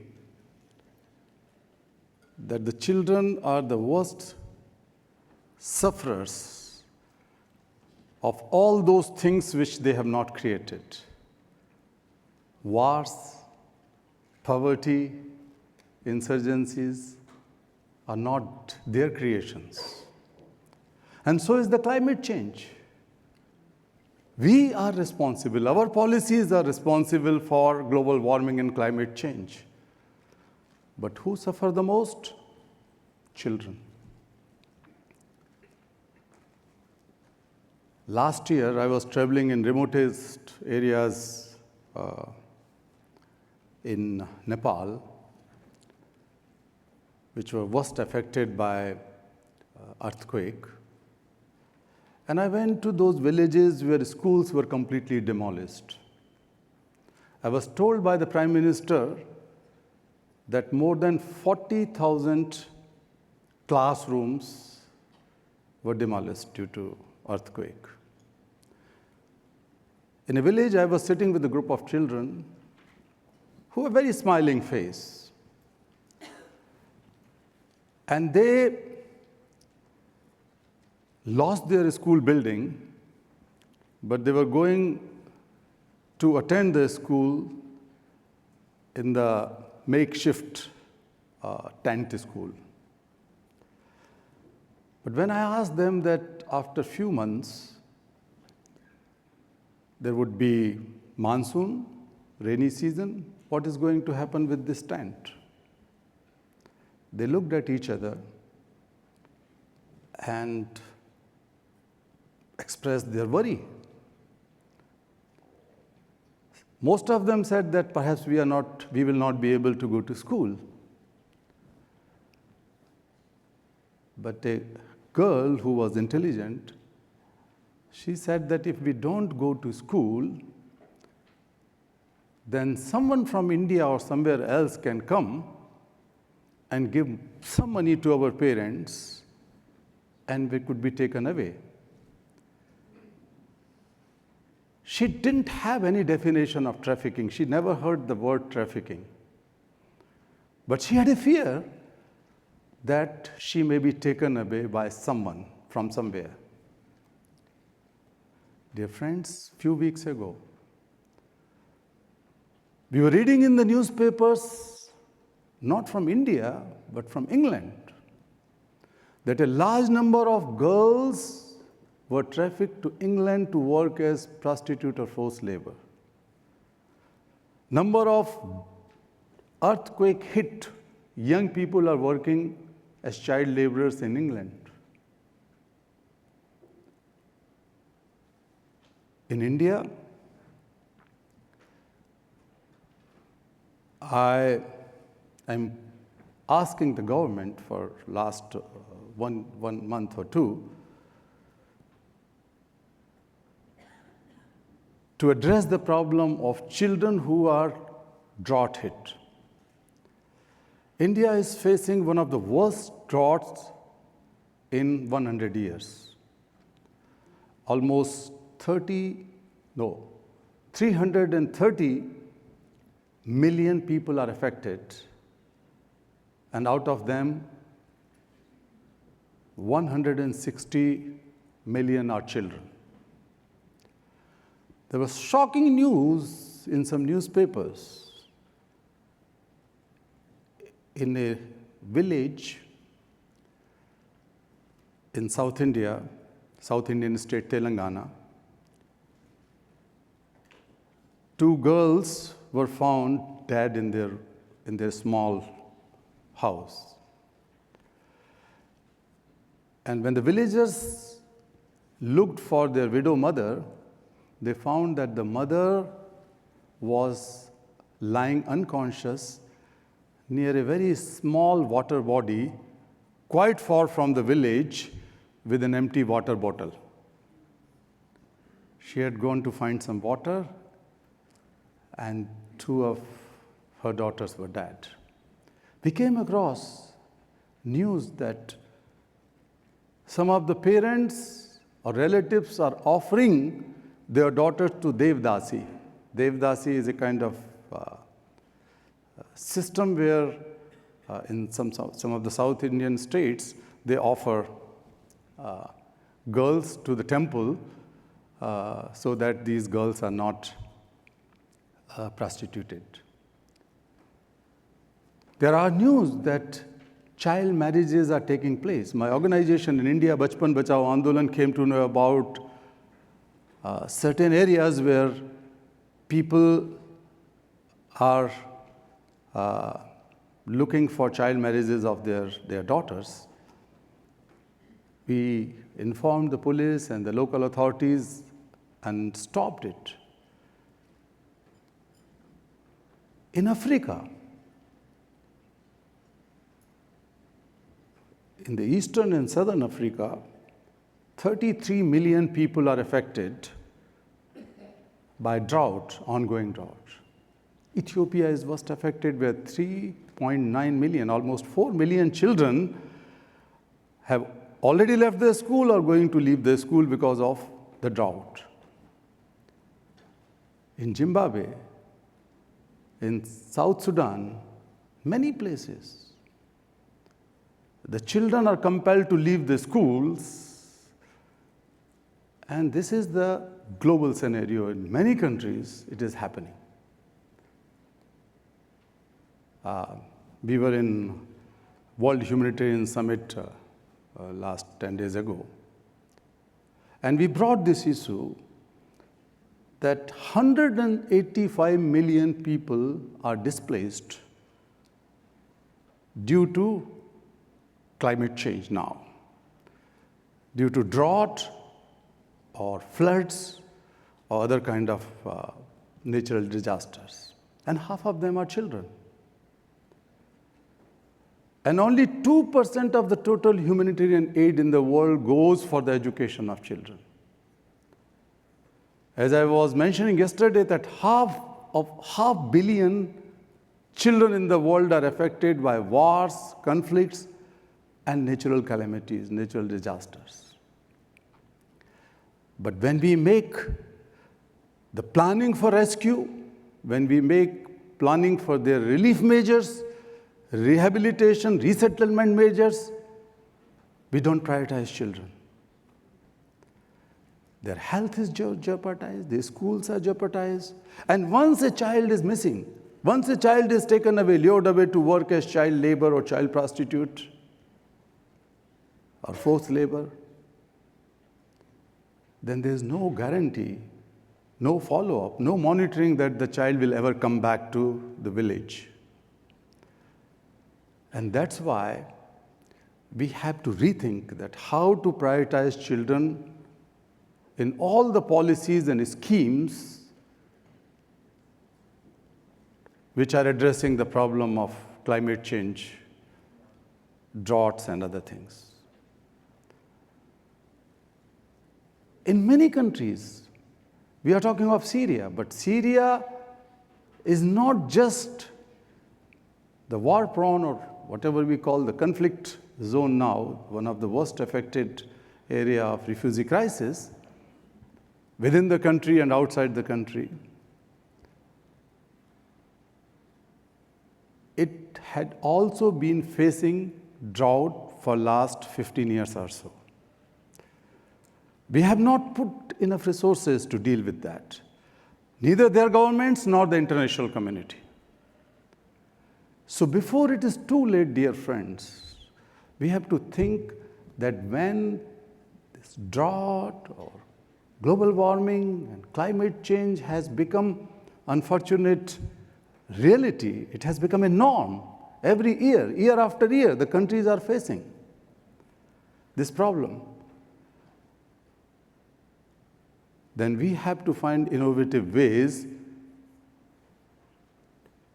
to address the problem of children in priority so that they don't fuel the business of human trafficking, slavery, child labor, and denial of education. Dear friends, we have again a great panel who is going to come and discuss about all those aspects. But I wanted to bring again and again this issue that if the childhood is lost, the future is lost. And if childhood of one single is in danger, if one single child is unprotected, it's an enormous loss to the entire humanity. That child can become the prime minister of a country or president of a country or a big businessman or a big politician, big social worker. That child has enormous potential, enormous opportunities, unprecedented future. We have to protect that child now from the climate change.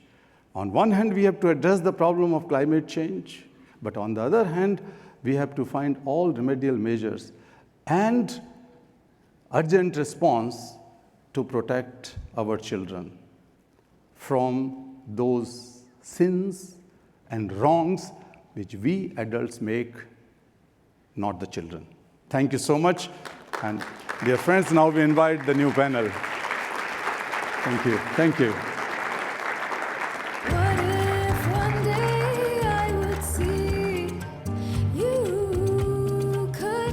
Please welcome moderator Mike Eggerly, joined by experts Mike Mickleby, Cora Us, Kartik Chandran, and Eric Schwartz. Thank you. Good. Thank you. Lovely. Welcome. Thank you. Thank you once again. Thank you. I'm not going to stay anymore. I'm going down. Okay, goodbye. Thank you. We'll try to follow you. Well, that was something, huh? Absolutely. So we've been inspired, gentlemen, to look out for the children, for those who are less able to care for themselves in the face of this thing we call climate change, the upheaval it's creating. We'll talk about that, but I'd like to just run down, if I may, some of our panelists this afternoon. To my left, Colonel Mark Puck Mickleby, a Minnesota native, retired military. co-author of the National Strategic Narrative that identified sustainability as a new way of thinking about national defense. I may have misstated that, but you'll correct me. Close enough. Good enough. Yeah. Kore Oss, Great. Ambassador to the United States, 30 years in foreign service on behalf of his country. Kartik Chandran, professor in the Department of Earth and Environmental Engineering at Columbia University, and a recipient of a MacArthur Genius Fellowship. And Eric Swartz on the end, Dean of the Humphrey School of Public Affairs, University of Minnesota. Gentlemen, I'd like to start and ask, how do we translate what we just heard into real action in a way that makes climate change real for people? It's no longer an abstract point when you hear about children and families suffering from drought by the tens of millions in India. Colonel? I guess you're looking at me. I'll go first. Yeah, I mean, obviously, those are the enormous human costs. And it's hard, I guess the biggest challenge is how do you put parameters around this thing? How do you come to grips with it? How do you take on the scale of the problem? I would say, it is all an issue of scaling. I mean, I find it interesting that the word rival has origins with water, that from the Greek or the Latin word rivalis, meaning somebody who draws from the same river. Mm-hmm. Conflict has always been associated with water in one way, shape, form, or another.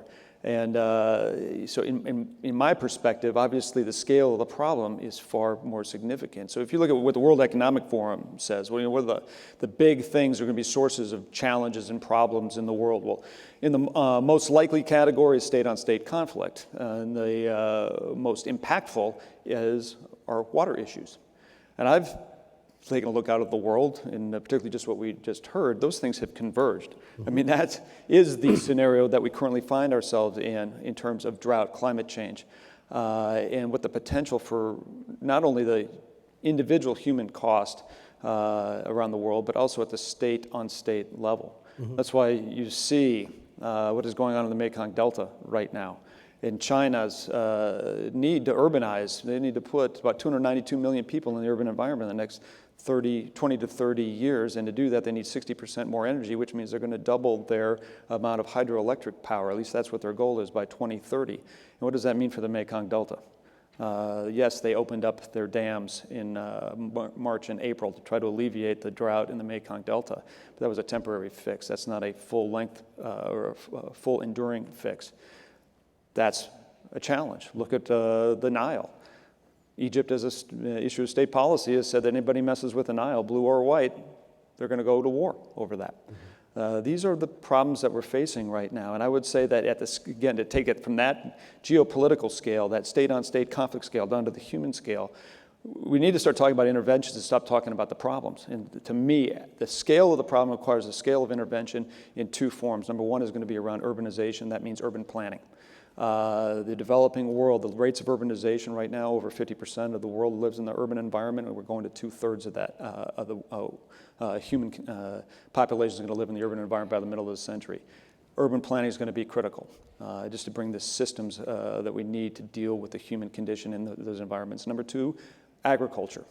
It is time at a global scale. Climate change, I'm glad we had the COP21, that's great, but if you're going to translate it into action, you better start taking on agriculture, because that is the number one way we can start dealing with not only the issues of climate change, but also the issues of water, because the way we currently farm our food, about 90% of the reasons why we do have drought, desertification, et cetera, is because just of how we produce our food. Whether we're talking about plant food or animal food. Mm-hmm. These are the big things that we need to come to grips with, and that is what I think real action would translate from the macro all the way down to the micro and start having real impact, and deal with the security issues that we face. Right. Sure. Thank you, Mike, and thank you for your question, and also for inviting me to the Nobel Peace Prize Forum. I think that, to your question, I think that what is important is also to recognize that there has been an increased awareness on climate change the last years, and also that Paris was successful. But I also think that what is needed now is really to have the Paris Agreement implemented, and that is an obligation for all those nations having signed the agreement in Paris. But I think it's very good with this forum is really also that, as Satyarthi said in his presentation, this is really also to addressing the children and how they are suffering, and that is why also I think that venues like this, increasing awareness, is really important. And then I would say also that some of the questions and points made by my colleague to the right also have to be addressed in a proper way. And but I think that it goes through international cooperation, governments to cooperate, governments to sort of join their efforts, but at the same time also mobilizing the civil society and mobilizing in countries. And I also totally agree with that there are certain crises now, like Syria, and Satyarthi also referred to South Sudan. I could myself mention Ethiopia, where the drought is really a challenge, and we also need then a strong commitment from the international community to address those challenges. Mm-hmm. Kartik, Chandran, your work is with water and making it healthy and abundant. How do you place your work with high quality, access to high quality water? How do you take your work and bring that into the climate change question and the lack of good quality water? Yeah, thanks for providing this framework, actually. For the longest time, maybe just taking half a step back, for the longest time, I think we've been trying to solve individual problems. We've been trying to ask individual questions. For instance, how do we get clean water? We've done this on the energy side as well. How do we get clean energy? Perhaps by growing corn and making ethanol, but then that causes other problems as well. We've done the same thing with water as well. Fortunately, the umbrella of climate variability provides a good umbrella to actually ask and answer questions in conjunction and not just in isolation. And that's where, when we talk about the quality and quantity of water, I think we can talk about multiple problems. And so as it relates to this forum, climate variability and its impact on lack of access to clean water, water of a certain quality, it actually disproportionately impacts in a negative manner women and children, because women and children are the ones who are often not relegated. They are the ones who are actually they are actually responsible for providing families with water, and that in some cases that leaves them more vulnerable and more exposed to other externalities. And so that's just a fact. And there's another reason at the heart of some of this as well.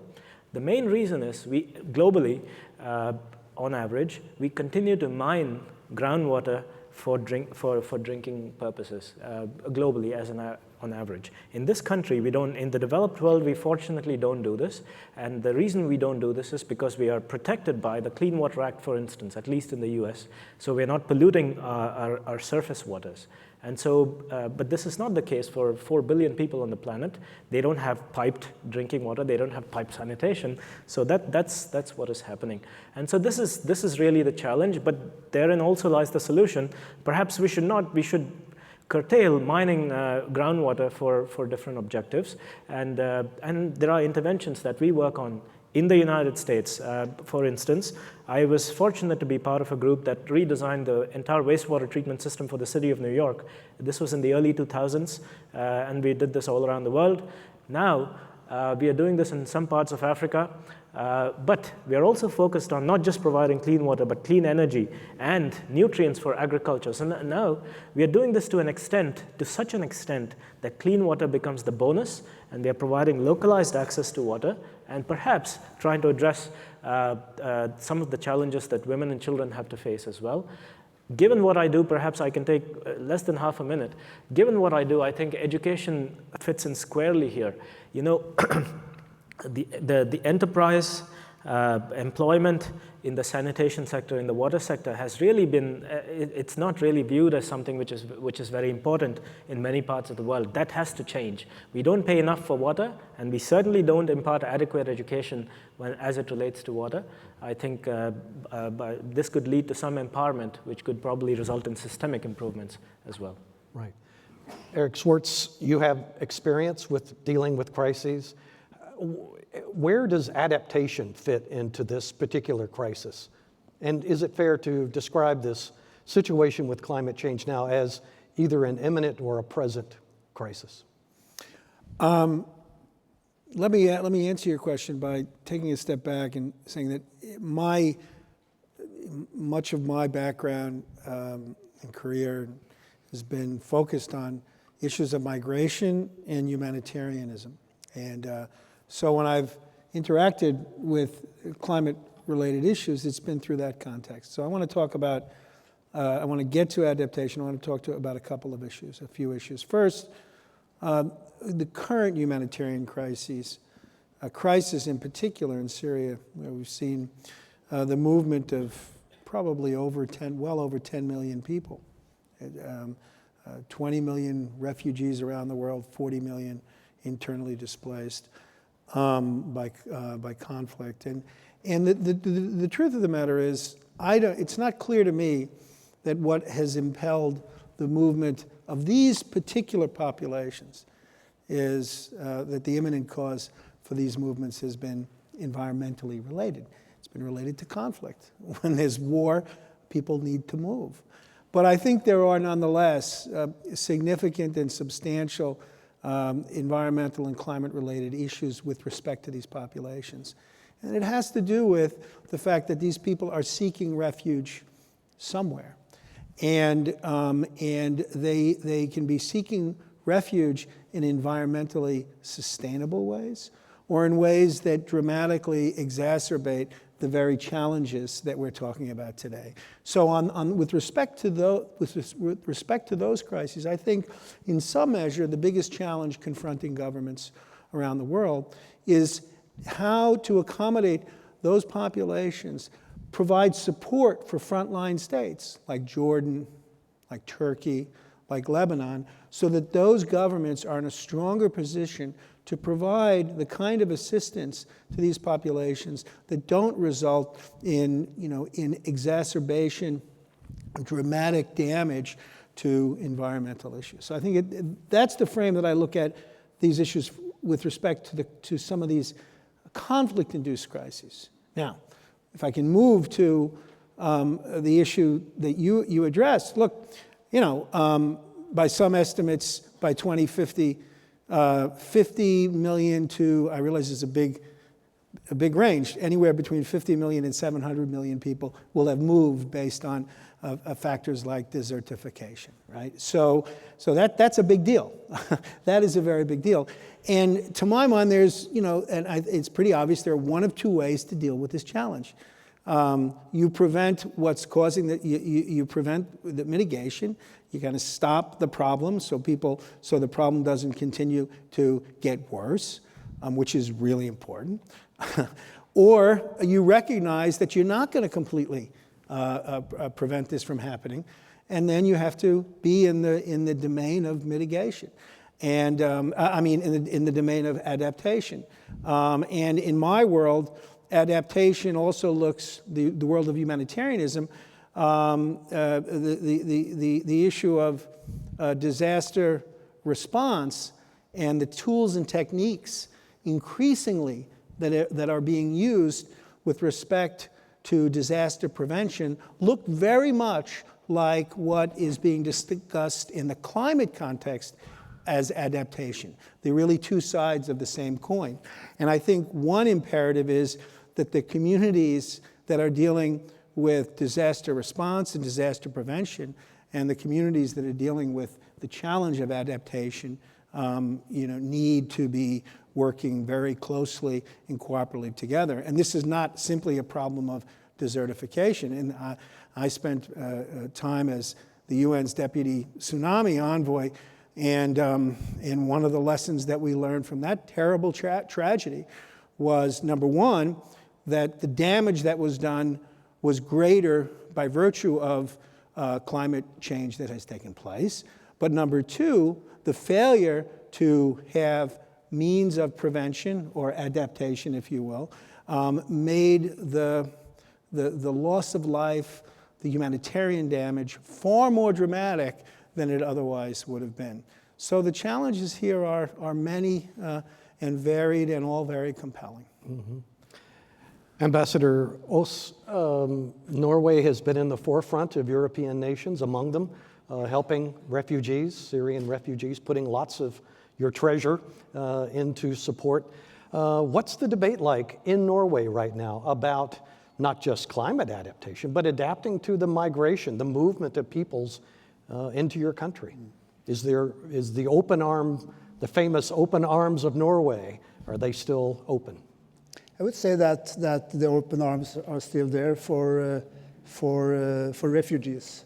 But there is, of course, also a debate in Norway, as it is in other European countries, about sort of what should be the response to all those people fleeing their countries of other reasons than being refugees. So I would say that Norway will continue to stick to our international obligation when it comes to refugees. But at the same time, I think that what we saw last fall was really that there were a very few number of countries having those open arms like you described them, and that I would say it was we saw the Nordic countries having a solidary sort of approach to this crisis, while at the same time other countries they did not respond as I think they should have done.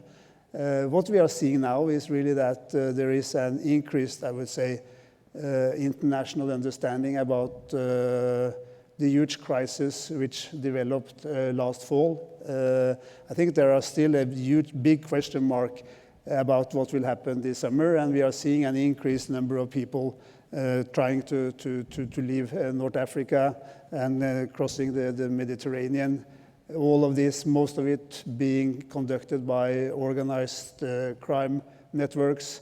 And I think that issue also has to be addressed. I also think that what is positive now is indeed that many more than what was the case last fall, they understand that this crisis is a global one, and which also then requires a global solution. So it can't just be for a few countries stepping up their efforts, but I mean, we all have to do that. And that is why I think that President Obama's initiative to host a migration refugee summit in September is will be a good arena for discussing this. But as in all sort of different topics, it's really, I mean, all of us, we have to do more, and we have to do that in a joint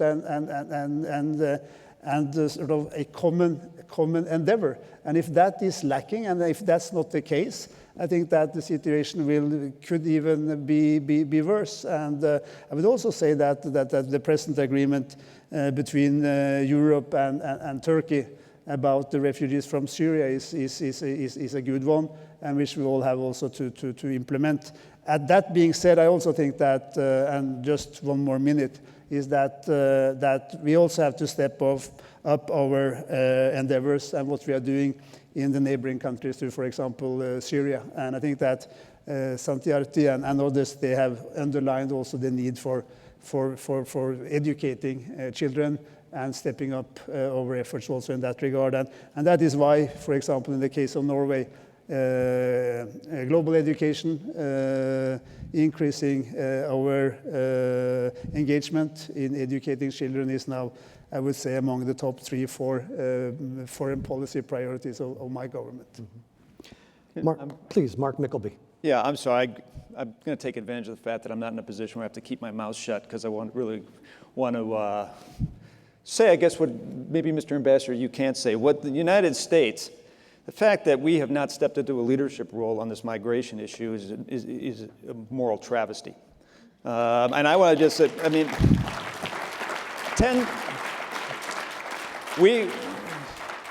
and I got to, please bear in mind that I'm still a Marine at heart. I'm apolitical as the day is long, so this isn't an ideological perspective. This is just me as an American just being embarrassed. 10,000, an offer to take in 10,000 people, we didn't even come close. Now we're going to offer 85,000. Good luck including that many refugees in our country. We have fundamentally, as Americans, those Americans out in the crowd, better take stock of who we are, because we're at a point now we better go up to Lady Liberty and sandblast, give me your tired, your poor, your huddled masses yearning to breathe free, and put what Dante saw over the gates of hell, abandon all hope, ye who enter in. I mean, we have really got to take a look at who we are as a people and a nation.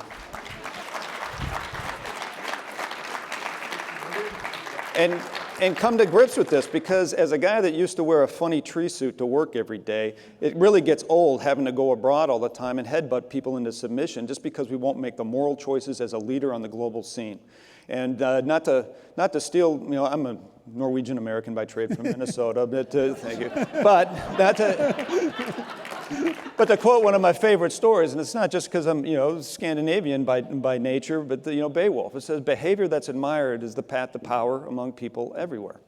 That's something we probably ought to take stock of, because leadership isn't about what you say. Leadership's about what you do. And this is beyond climate change, beyond all the other big problems. This is one staring us right in the face, and it takes leadership. And we better pony up, because guess what? The rest of the world is noticing. And the fact of the matter is, if you take a look at a little country like, I appreciate what our Northern European friends are doing, but look at what Lebanon is. A nation of 4 million people has taken in 1 million refugees. Now, I think that we probably have a little bit more capacity than Lebanon, so maybe we ought to get off our asses and get on with the program. So, thank you. Dean Schwartz, do you agree? Well, how are we participating? How well are we functioning as a nation? I would certainly associate myself with those remarks, having been last fall I initiated a letter that was signed by I think it was 9 former senior Democratic officials in Democratic foreign policy administrations and 9 in senior foreign policy officials in former Republican administrations and 4 or 5 senior foreign service officers calling for the administration to admit 100,000 Syrians. So I think this is an imperative. But I also think that I would just restate what I said before.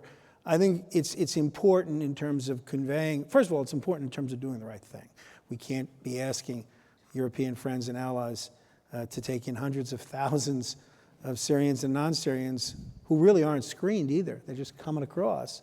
And governments in the region to provide refuge for more than 4 million refugees and not be willing to do our part, and on a whole range of issues, including climate change. Leadership, leadership isn't, okay, well, they're not leading on refugee issues, but they're going to be leading on other issues. That's not the way it works, right? If you're a leader, you're a leader. And so I think it's important for U.S. leadership everywhere to be leading on this issue. Having said that, and having associated myself with those comments, I would repeat what I said before. I think this flight that we're seeing is not primarily environmentally impelled. It's conflict. And I would say that there's another migration challenge that we confront, which is much closer to the subject matter of this panel, which is on the adaptation side, we're going to see increasingly, we're going to see efforts at migration that are environmentally driven, and governments are either going to close their borders or they're not going to close their borders. And that is a clear and present challenge for us with respect to migration from Mexico. Some considerable degree of which is informed by environmental factors to our south. And I think there are some fundamental questions that we're going to have to consider about, if we're not prepared to mitigate, and if we're not able to mitigate completely anymore, then what are we going to do about a more porous and more open borders and a willingness to allow people to make the movements that they have to make in order to survive? Right. And I think it's going to be a critically important question for our government, and I think for governments around the world. Kartik Chandran, we've left the world of science and deposited ourselves in the world of politics. Will technology save us from these political problems and these public affairs issues? I'm an optimist. So after all of you figure out what to do, then I then I can, the way yes, I'm sure we can help out as well. And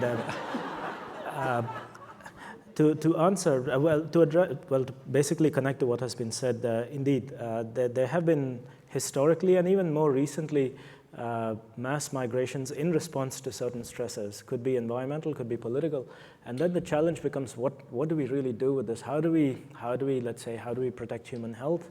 How do we take care of the situation? And so that's and these are significant challenges. And again, I think what we need to keep in mind is we just cannot think about, we cannot do this, we cannot repeat the same mistakes that we made even in the developed world, for instance. We have to think about alternate models. For instance, after the earthquake in Nepal, it probably would have been inconceivable to go in and look to build, not rebuild, but build conventional systems, because we are talking about a completely different community, different geography, and this is where I think technological innovations come in.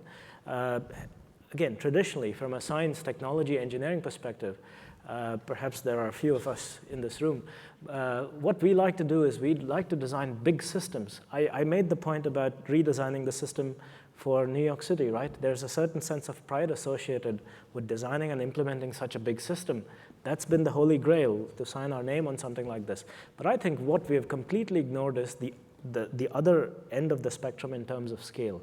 I think today the holy grail is how small can I make a system and have it be economically viable and technologically viable. We discuss concepts like personalized medicine. To me, I'd be very happy if we could go to the concept of individualized, personalized sanitation, because this is what I think this is what we are faced with. We are talking about formal and informal developments. We are talking about the prospect of about 75% of the Earth's population living in metropolitan centers. We have no idea how this is going to look like, but I think that's an opportunity. Perhaps we should go to the other end of the spectrum in terms of scale and ask these questions. But to kind of summarize, I think we can. Technology alone will not solve this, but I think it can play a role in solving many of these issues. We have just a couple of minutes left. Mr. Ambassador? Yeah, I just wanted to add one aspect which I think is very, very important when we are discussing the migration and refugee crisis in Europe, and that is the sort of the political consequences of what is happening in Europe. And my point is that we are seeing and we are witnessing and experiencing that nationalistic and populist trends are strengthening, and I think that by the end of the day, that could be very sort of damaging to the relationship between Europe and the United States. And I think that without that sort of common approach by all nations, I think that we really need also to sort of to address what we see in certain European countries, and that will, if it's not being addressed properly, I think that will be harming the relationship between the United States and Europe, and so that's it. And it's an additional aspect to the discussions we have had so far. Thank you. Gentlemen, thank you very much. Our guests today were Kartik Chandran, Kari Os, Colonel Mark Mickleby, and Eric Swartz. Thank you, gentlemen. Thank you. Good job. Thank you. Well done.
15, 23, 53, 4, 5, 6, 7.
Ladies and gentlemen, please take your seats.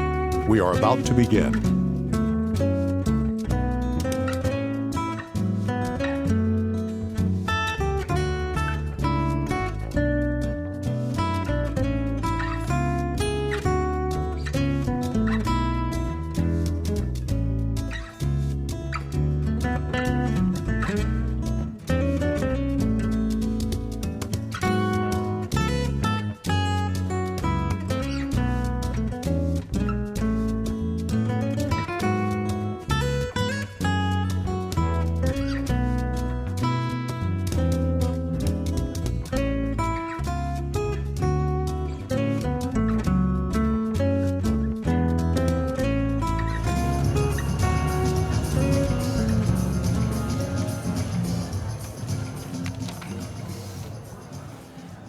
Good afternoon.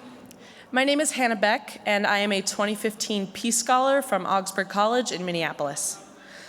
The Paris Agreement brings 195 nations into a collaborative framework and cites intergenerational equity as a principle for legitimate climate action. This could mean a new baseline for international law. Actions that project harm and degradation into the future must be avoided. For years, smart and tireless young people have built a movement aimed at building intergenerational equity into global climate policy. Equity refers to the valuing of harm now and in the future. Historically, there has been a bias in planning for investment in climate action toward the idea that harm that falls on future generations costs less than harm that falls on us now. The framing of intergenerational equity as a guiding principle for global climate policy suggests the new standard for national legislation and for international processes should be avoiding harm that will fall on future generations. Olaf Scherven is currently the Director of Public Partnerships at UNICEF. Prior to this appointment, Mr. Scherven held a number of senior positions within the United Nations, including as the Special Advisor to the Administrator of the United Nations Development Program on the post-2015 development agenda. Olaf will be joined by the moderator, Joseph Robertson, who is Global Strategy Director for Citizens Climate Lobby, along with SMABY Peace Scholar Abby Pluff. Thank you.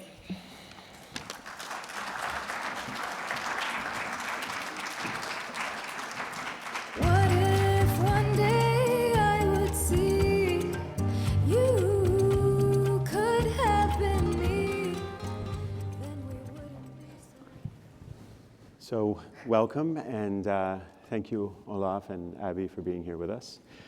I think it's maybe obvious to everyone why intergenerational equity is something we want to talk about in light of the work of Kailash Satyarthi. And I think he also has given us, over the last couple of days, a lot of insight into why, as difficult as it may be to think about avoiding harm globally for young people now and in the future, it actually makes quite a lot of sense for that to be the standard. So we want to have a conversation about how it is we can get from where we've been to that kind of world where we take for granted that we're not going to let harm fall on innocent people. I think that I want to start out by just saying that, we have on stage with us another Nobel Prize winner, UNICEF, represented by Olaf Scherven. And I think it's important to recognize... I was 2 years old, by the way, when we won that. Well done, right? Yeah, very well done. I mean, it takes a lot of people longer to get to that point. So I think it's important to recognize that institutions that do this kind of work, that build peace and that make a better world, have repeatedly been recognized for their contribution. And I think that one of the things the Nobel Peace Prize Forum is about, one of the things that we're trying to do when we bring people together to talk, to get to know each other, and then to take action together, is also to see where we have been traveling over time. We have to recognize successes that have happened so that we can notice when things are going in the wrong direction. I think all of these things are related to intergenerational equity. But I just want to maybe start off by asking Olaf, why do you care about this issue? Well, thank you. Let me first of all say it's wonderful to be back in this city. I actually spent first grade in elementary school in this city way back when, some 46 years ago. I grew up in Norway. I'm Norwegian, but my parents brought me here because of their decisions. My father was doing his PhD. But it's nice to be back sort of home in Minneapolis. Why do I care? And I'm actually going to go way back in time, and I want you to picture a scenery, a Norwegian scenery, basically rolling farm hills and fields of grasslands and grain fields. An area where you can always see forests in basically all directions, but also sort of scattered around here and there, small farms. And in this landscape of rolling hills, there are also some sort of ravines and deep valleys and creeks running down at the bottom of them. And there are insects buzzing and birds are twittering. In those days, only birds twittered. And in this landscape, there's this giant of a grandfather walking down this dirt path with his grandson. The grandson's maybe 10 or 11 years old, and they're on their way to some distant pastures to look after some cattle, young animals basically that are grazing somewhere out there. And as they're walking through this landscape, the grandfather is talking to the kid, and he's talking about what it means to run a farm. And he says things like, you really have to feed the animals the right kind of mix of grains and grasses and this and that. And you have to do the following things to get the most out of the land. And he's basically talking about productivity. But of course, he's not using that word. And then he talks about the importance of the farm as, of course, that's where he lives, and that's where his family is located, and that's his first love, so to speak. But he talks about the community, and that nothing works unless the community works. And there has to be cohesion, there has to be cooperation, and things have to work in the community as well. And he talks about basically social cohesion, but of course he doesn't use that term. And then he starts talking about the importance of taking care of the natural environment, the forests and the creeks and the wildlife. And of course, he doesn't talk about ecosystems, he doesn't talk about biodiversity. Well, he talks about that, but he doesn't use those words because he doesn't know those words. And through this all, he talks to me about sustainable development. He never uses that term. He doesn't know that term. It wasn't even invented at that time. And I kind of listen to this, and I don't, and somehow I guess something must have seeped in. But still, I was young, I was 10, and I was distracted by what was going on around me. And then we get to the pasture, and we take care of whatever we had to take care of, the fences and looking after the animals. And then we sit down, and he pulls up a brown bag, with food that my grandmother has prepared. And before we can eat, he pulls out a New Testament. And he flips it open, and he reads a few verses. Perhaps it's from the Sermon on the Mount, and about don't worry about how to clothe yourself. Look at the lilies in the field. And I sit there, and I'm half in awe, and I'm half embarrassed, and very happy that my friends aren't seeing this. But what he actually did that day and what he was doing on many of those occasions that we spent together was that he was practicing intergenerational equity and intergenerational, taking responsibility for the intergenerational necessity of understanding who we are in this world and where we belong. That was, of course, he was passing on his worldview to me. And I can tell you that I wouldn't sit here today and talk about these things if I hadn't had that experience. And I actually think that is very true for a lot of us.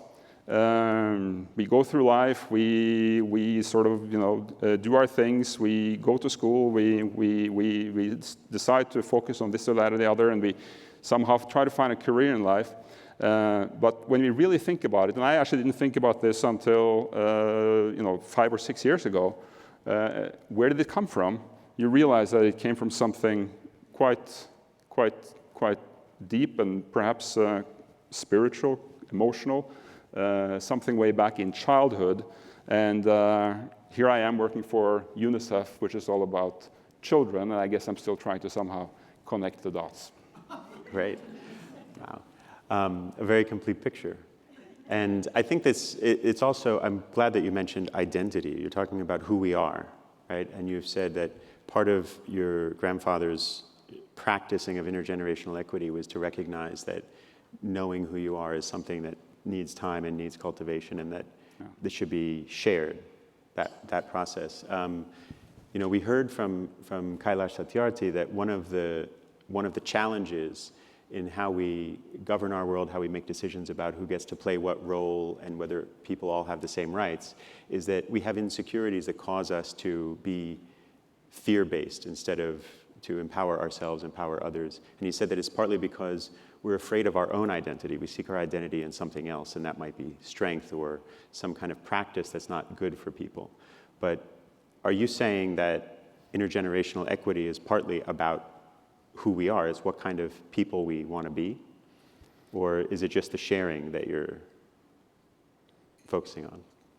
No, I think that's really interesting. I mean, maybe I have to think about that. No, I do think it's something really fundamental, that if you look at history and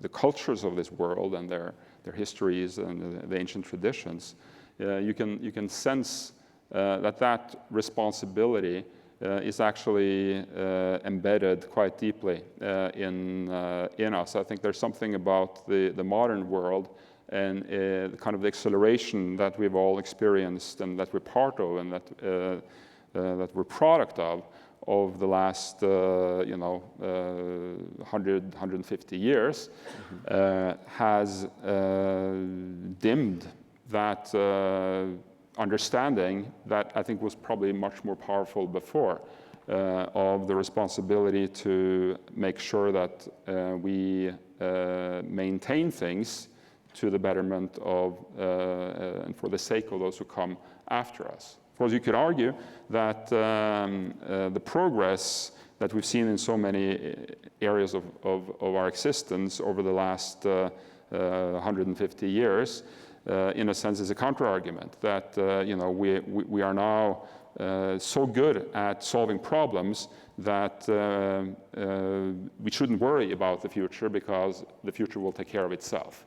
I think what we're seeing now with the climate crisis is, and the sixth extinction crisis, brought about by humanity, basically is, that's all the correctives I hope we need to understand that we actually do still need to take care of the future and be responsible to future generations. Right. I just want to provide some context there. You mentioned the sixth great extinction. In the geological record, we know that there are 5 different periods in the history of the Earth when a tremendous percentage of life on Earth actually was extinguished, and we're going through the 6th of those great extinctions now. And we can see from comparison to the geological record that the driver is human activity. So, this is one of the reasons that a few years back, even as geologists were debating, can we say we live in the Anthropocene, the human-driven geological epoch? The the Papal Academy of Sciences published a report just openly declaring that there is glacial melt happening in the Anthropocene, and let's look at that. As a matter of fact, we're in the Anthropocene. And so I think this brings us back to the question of world building, right? We are partly passing things on. We're partly trying to preserve an inheritance for future generations, but also all that problem solving is about building something, making a world that's better than chaos, better than whatever might otherwise be if we didn't put our intelligence to it. Abby, could you maybe share with us your thoughts on, does this seem like a drastically ambitious idea that we should honor intergenerational equity, or does it seem like, I mean, from your perspective, how do you see it? Is it a world that you want, one where we honor that, or do you think that this is a problem where we could just let it go and see if our problem solving is good enough? Well, I should say that as a young person, I think that it is absolutely essential that we consider intergenerational equity. I and many others of my generation feel the burden of what I would like to call intergenerational inequality. So looking at the climate crisis, I'm just about 30. I have 5 decades at least of potential climate chaos ahead of me. That's a lot to face. Mm-hmm. And I don't want my children to face that. And now is really a critical turning point where we have to shift the dialogue and allow climate change to be a catalyst for innovation. Mm-hmm. As we move forward. It's clear that the systems that we have, that we're working with right now, our market system, our very present-focused political systems, aren't working, and they aren't preserving a climate that is livable for our future. And I think that this is also, we're living in a time of great inequality. And in fact, in many ways, you could say that this time we're seeing rapidly escalating inequality. And I think that looking at something like the full climate, looking at something like our entire ecosystem, of which humans are playing a really critical role right now, we need to be observing ourselves, and we need to be thinking about how we can change these systems. And yeah, so I would say that it's absolutely critical to think about intergenerational equality, because I don't think we have it right now. Interesting. Yeah, I think there's an inherent deficit in assuming that we'll just figure it out, right? Because we have figured out a lot of things, but we've also been through a lot of hard things, over the many centuries. And the things we have figured out are not necessarily the things we're going to have to figure out. So I think that we are now observing ourselves. We have Earth-orbiting satellites that are teaching us about what the climate system is. We've been talking with our friend David Thoresen, an Arctic explorer, whose photo you can see behind the Nobel Peace Prize Forum logo that comes up sometimes, about this new age that we're in, where we're exploring the relationship between human activity and the Earth's life support systems. We've seen the physical Earth, now we have to learn how it works. And last summer, Pope Francis released an encyclical letter, a letter to all Catholics, but he opened it to all people around the world. And one of his representatives described that document as really boiling down to one central idea, which was that ecological integrity should be the guiding principle for all policy everywhere from now on. And if you think about what that means, that is probably the most radical environmental demand ever made by anyone. But the reason it doesn't sound so radical is because it's part of a moral tradition that people understand, that they already value, and also because it's just about getting things right. It's just logical. We want to get things right. Olaf, I know that you spent a lot of time and a lot of energy and intelligence, I think, working to find out what people around the world wanted in terms of development. Can you tell us a little bit about that process, why you felt it should be inclusive, and how you feel that reflects on our ability to do good on behalf of future generations. Sure. Yes, now I've been working in international development now for, I guess, close to a couple of decades, and with the UN for the last 11, 12 years. And so I was lucky enough to be around over the last 3-4 years, really, when the first discussion started around 2011 or so about, okay, what should be the next shared global development agenda, because we had gone through the incredible global experiment of the Millennium Development Goals that were basically announced by then Secretary General Kofi Annan in the year 2000.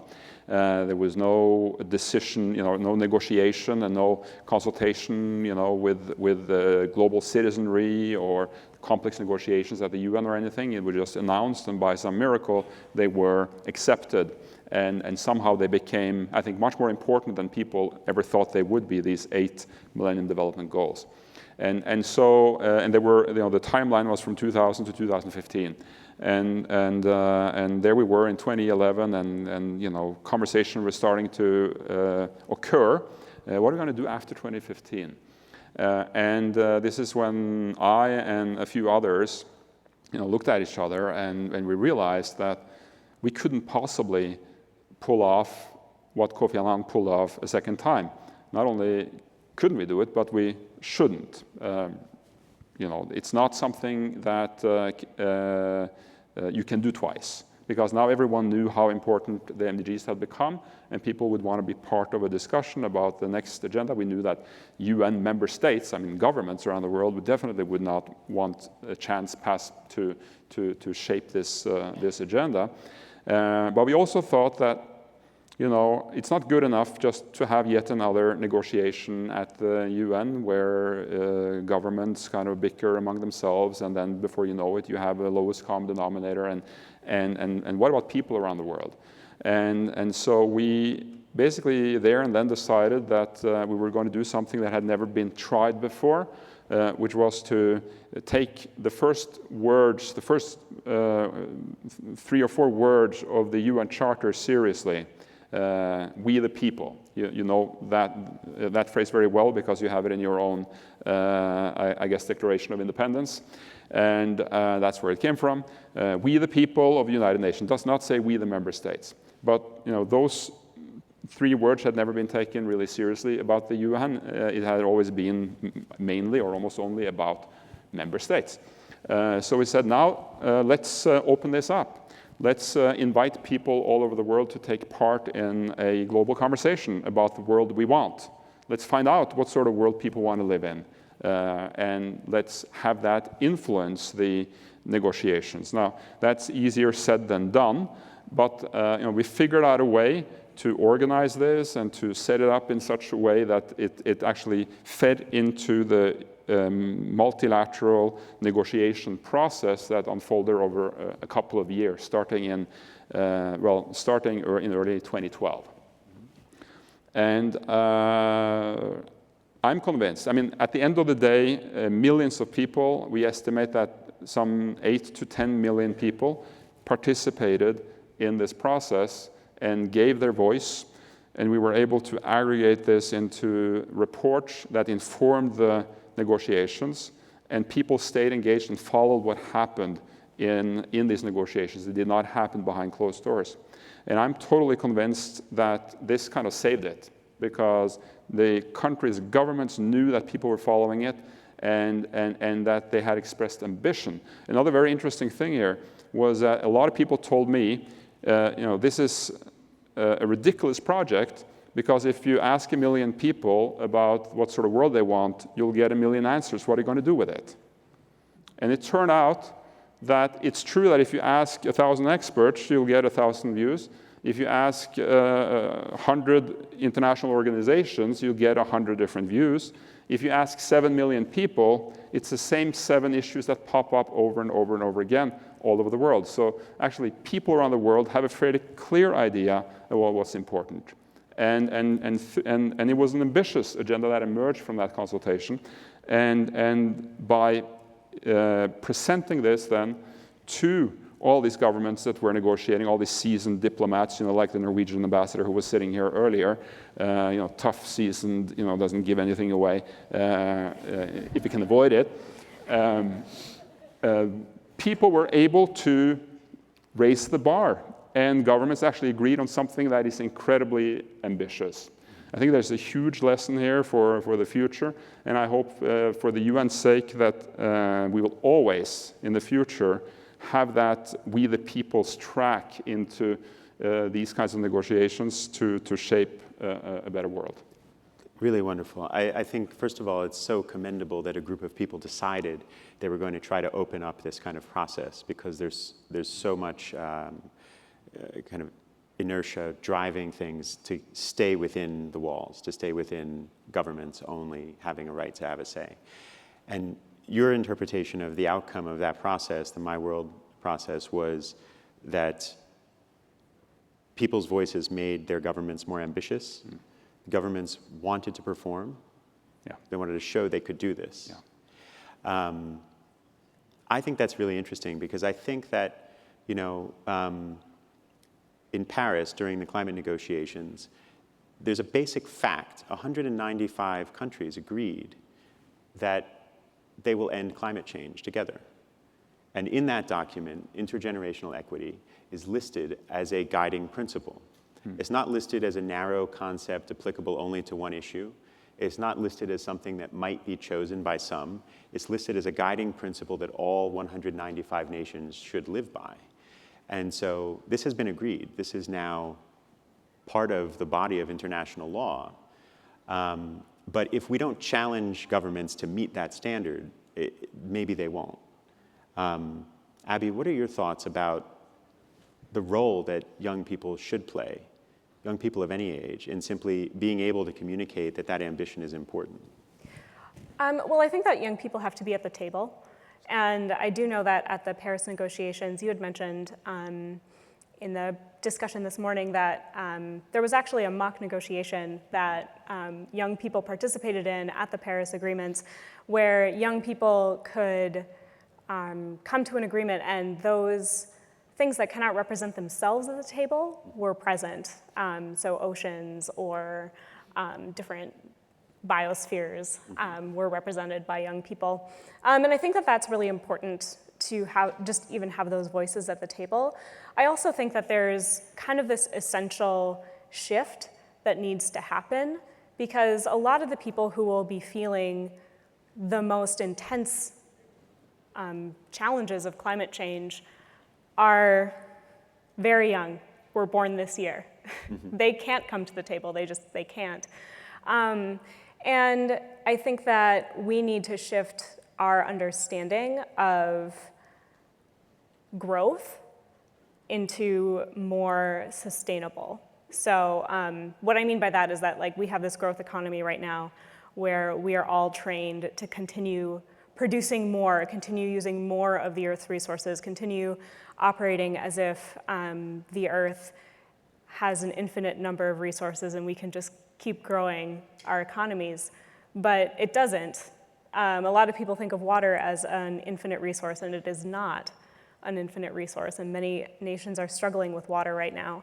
And so I would challenge, for those who are able to be at the table, I mean, I am incredibly privileged to be sitting on this stage right now, and there are many people who will never have this opportunity.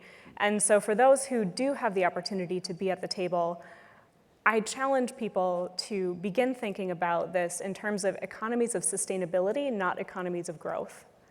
Economies that we can sustain. I don't necessarily want abundance for my future, I want enough. And I want enough for me and for my neighbors and for the children that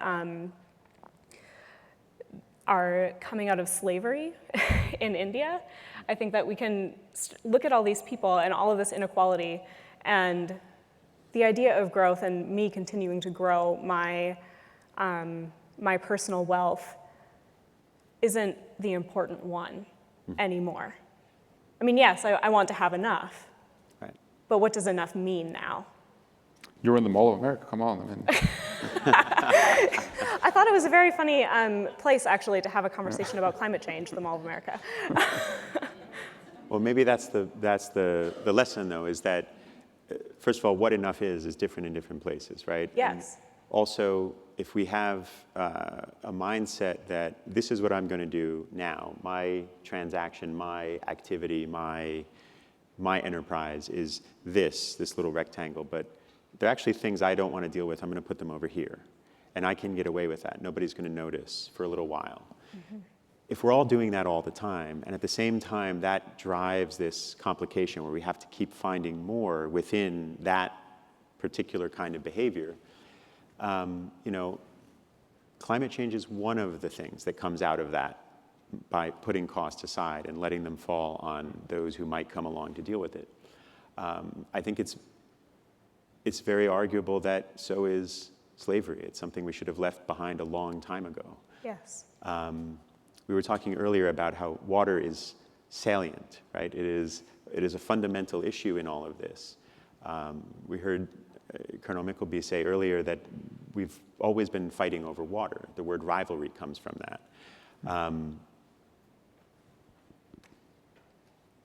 I think we can actually start to say that achieving something that creates value in a sustainable way, something that allows us to care for what we've been given or to demonstrate responsibility, is actually success, right?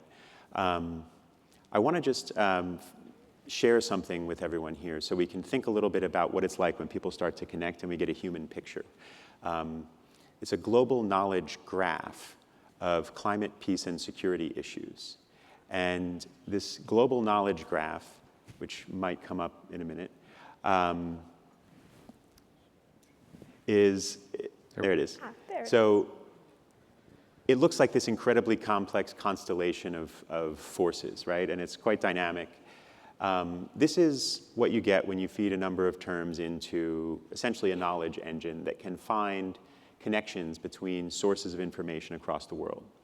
And it connects people and institutions, climate phenomena, catastrophes, crisis response, conflicts, investment patterns, economic trends, including positive ones, access to water, et cetera.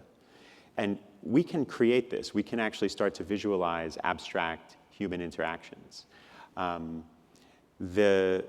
The My World survey has created a visualization process to look at the findings of the My World survey, so that instead of a small team of people having to read 8 million responses, they could be turned into something legible, right?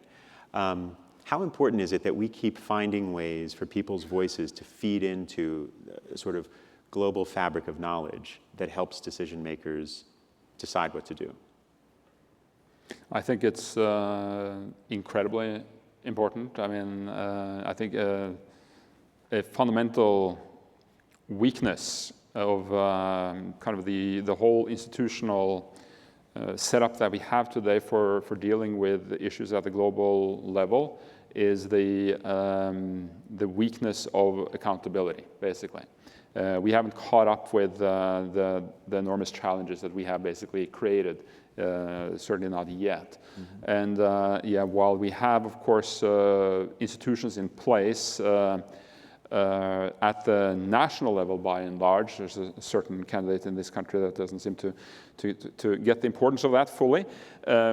But we have these institutions, and careful checks and balances have evolved over time. We have learned a few lessons in our history, and that depending on the country and circumstances, it works fairly well. But there's a huge vacuum when it comes to how can we deal with these global issues. And I do think that what we did with the World We Want and the My World survey and all that is it's a very humble, a very modest or small indication of what is possible going forward. Mm-hmm. And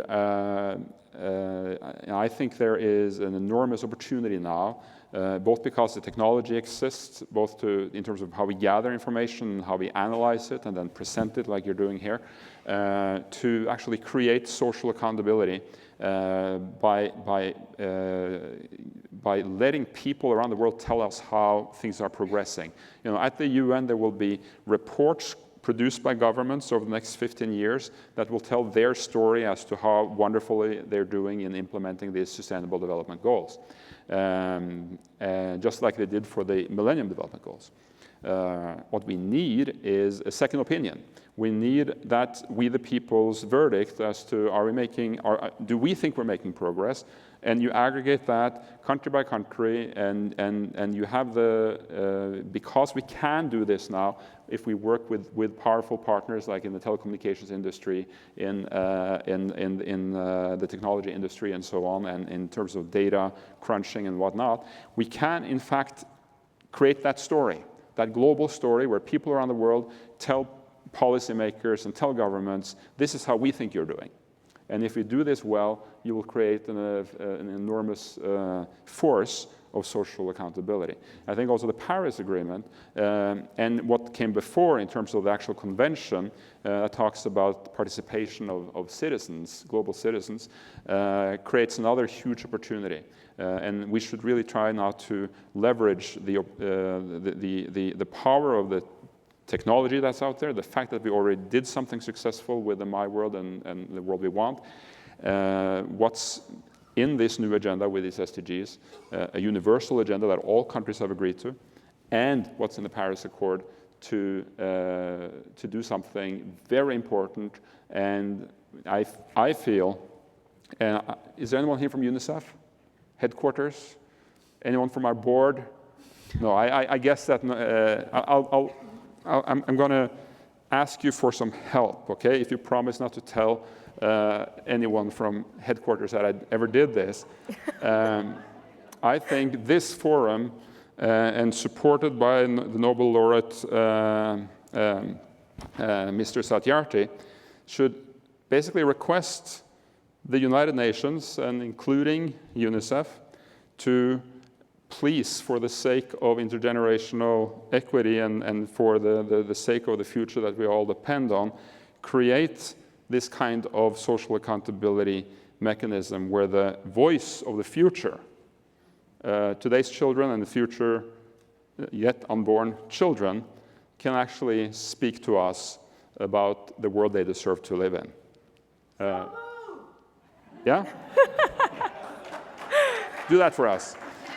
You didn't hear this from me, but... Excellent. I think that's so important because, you know, I think something that resonates from what you said about the My World process and the Sustainable Development Goals. Not only did we get more ambitious goals and a much more complex and detailed agenda, but we also converted the entire development agenda into a sustainable agenda. That was something we found out that millions of people around the world thought was a priority. So previously it was, well, sustainability is a good thing, especially in the environmental sense. But when you start asking people what they think, it turns out that most people would rather have processes put in place that are sustainable, and the creation of good that is sustainable, and the protection of things they value. And I think if we've agreed in the Sustainable Development Goals agenda to get everything right, and in the Paris Agreement, we've essentially done it again. So last year was a year where the world community really came together a number of times, looking at disaster risk reduction, financing for development, sustainable development overall on a number of different fronts, and then climate specifically. All the governments of the world sort of decided, let's just start getting everything right. So if the voices of young people can do that, if the voices of stakeholders can do that, and if there's an opportunity to build some sort of participatory process for review or for raising ambition. Abby, what are your thoughts about, as a peace scholar, what kind of benefit do you think we get out of that beyond just letting people be involved, beyond just getting something a little bit better out of it? That's a very good question. I think that ownership is very important for people. I think that in order for all of the nations that have signed the Paris Agreement to really come together and actually do it, we're going to need a lot of input. from people working in the countries. And I also think that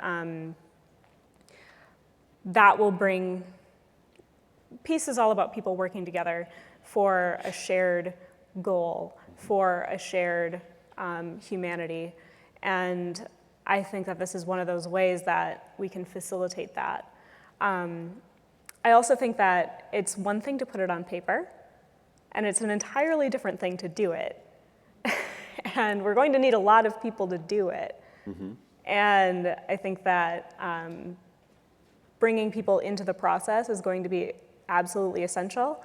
Especially, I mean, we've talked a lot about local levels over the last couple of days. Like people in very local areas, either going in and doing a raid or doing some implementation work. And I think that that's going to be really critical here, especially because climate change is something that is so huge that people are easily lost in the magnitude of the problem. And if we can actually bring people in, not only explain what's going on, but like, here is a concrete thing that you can do to help, that's really critical. I have also been doing a little bit of research ahead of the conference on intergenerational equity. And there are some ways that we can try to bring those voices into the space that I've heard that different organizations are working on. And one of those is to get like a legal ombudsman as an advisor for the legislature at the US national level. Many people are working on that, and I'd be curious to hear both of your thoughts on that as an option for policymaking to ensure intergenerational equity is actually included, because the Paris Agreement was the first time that it was really put in law. So that now we have the opportunity to figure out what intergenerational equity actually looks like moving forward. So how do you practice that? How do you practice intergenerational equity? The first thing that's coming to my mind is that, you know, one of the things that always comes up in these conversations is, well, you're asking me to take responsibility for other people's destiny, but I have enough problems of my own, right? That's one of the obstacles we often hear stands in the way of these good things happening. But what I keep thinking is, as I'm listening to you talk about this, and I think about the people I know who are working on it, it just seems to me like interpersonal responsibility is actually exciting.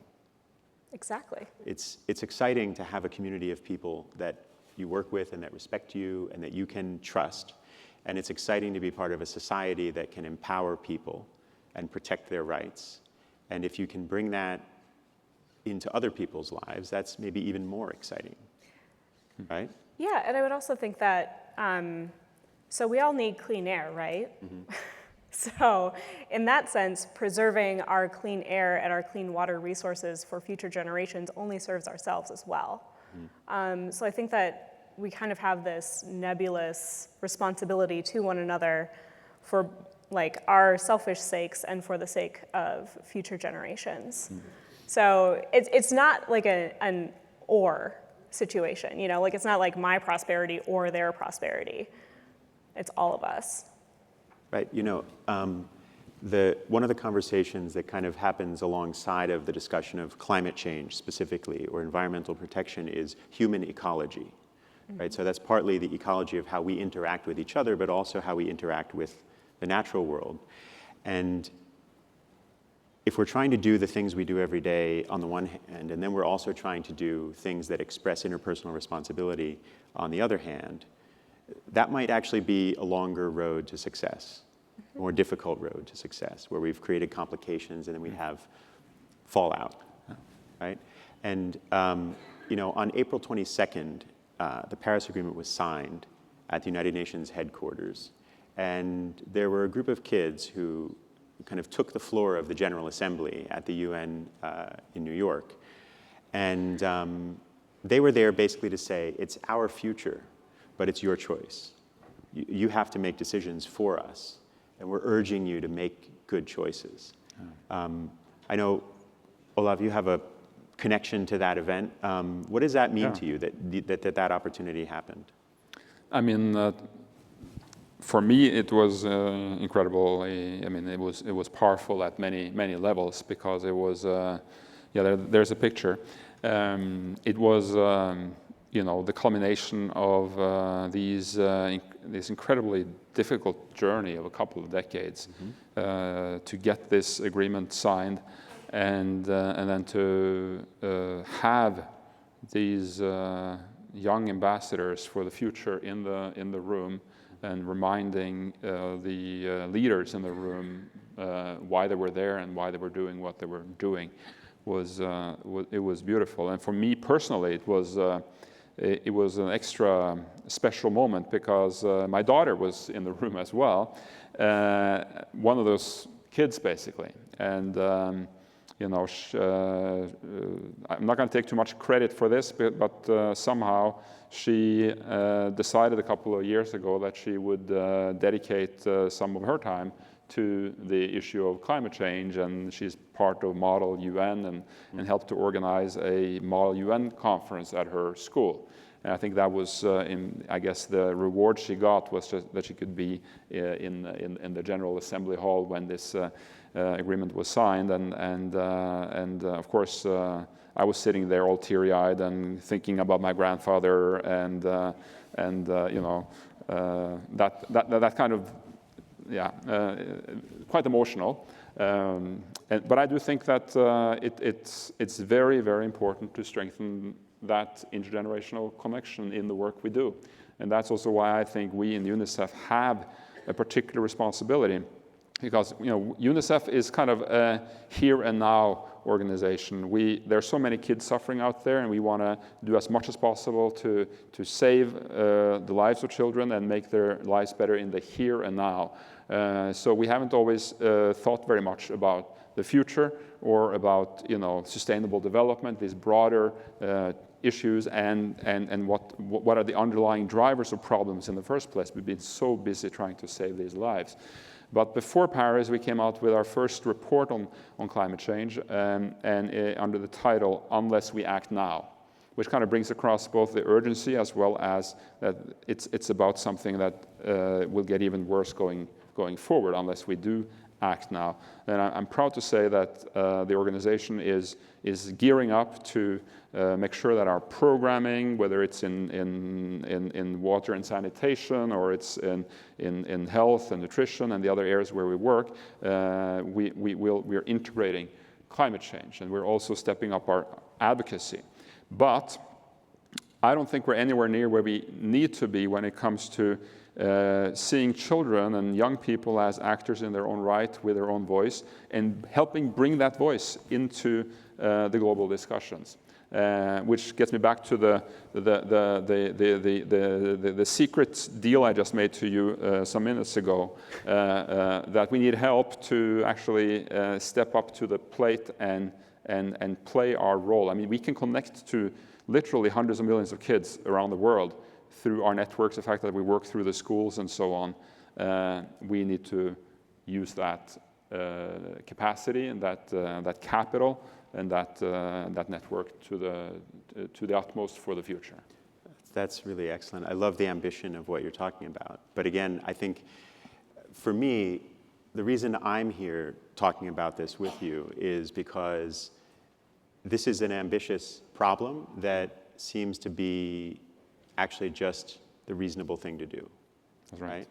I'd like to just put out to everybody here that as we're thinking about these issues,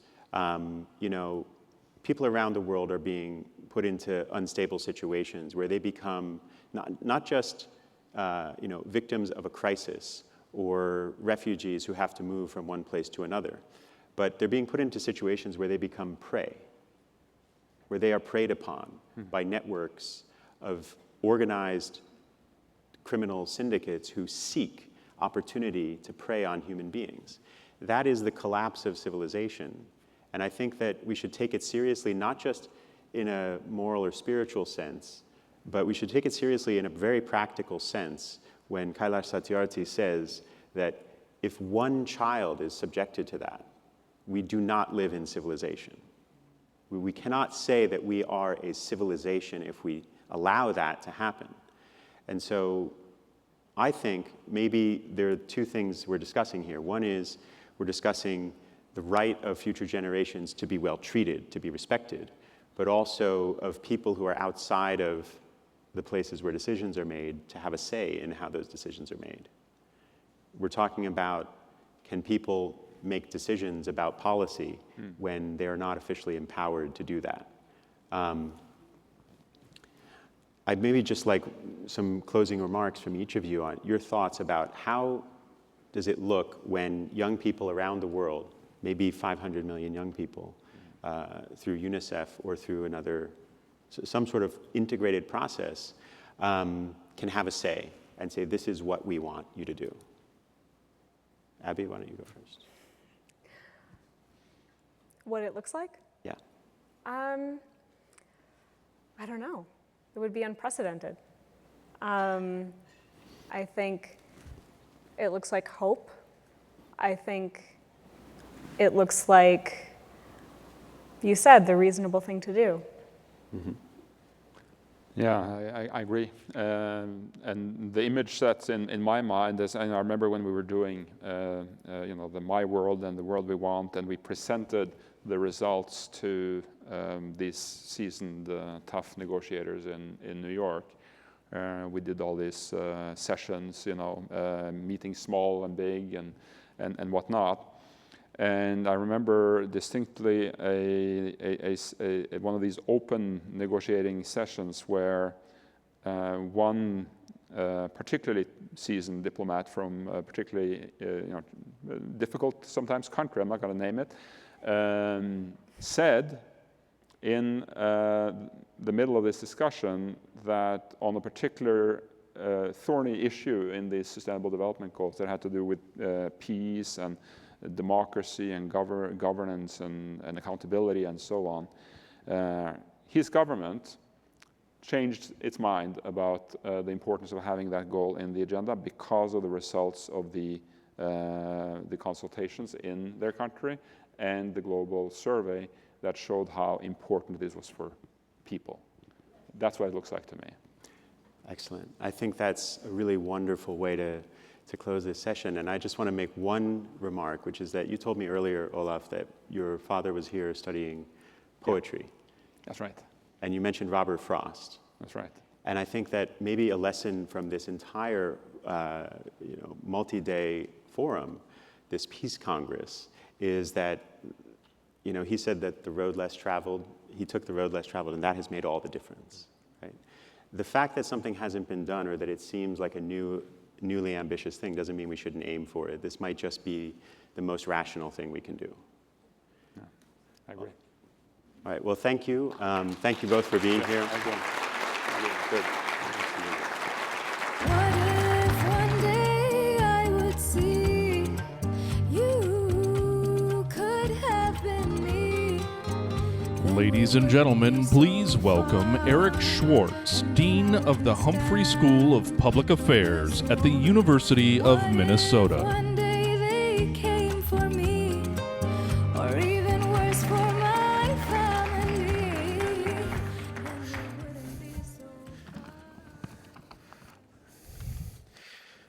Well, on behalf of the University of Minnesota, an organizing partner to the Nobel Peace Prize Forum, it is a great privilege for me to close what has been an inspiring and a thoughtful day.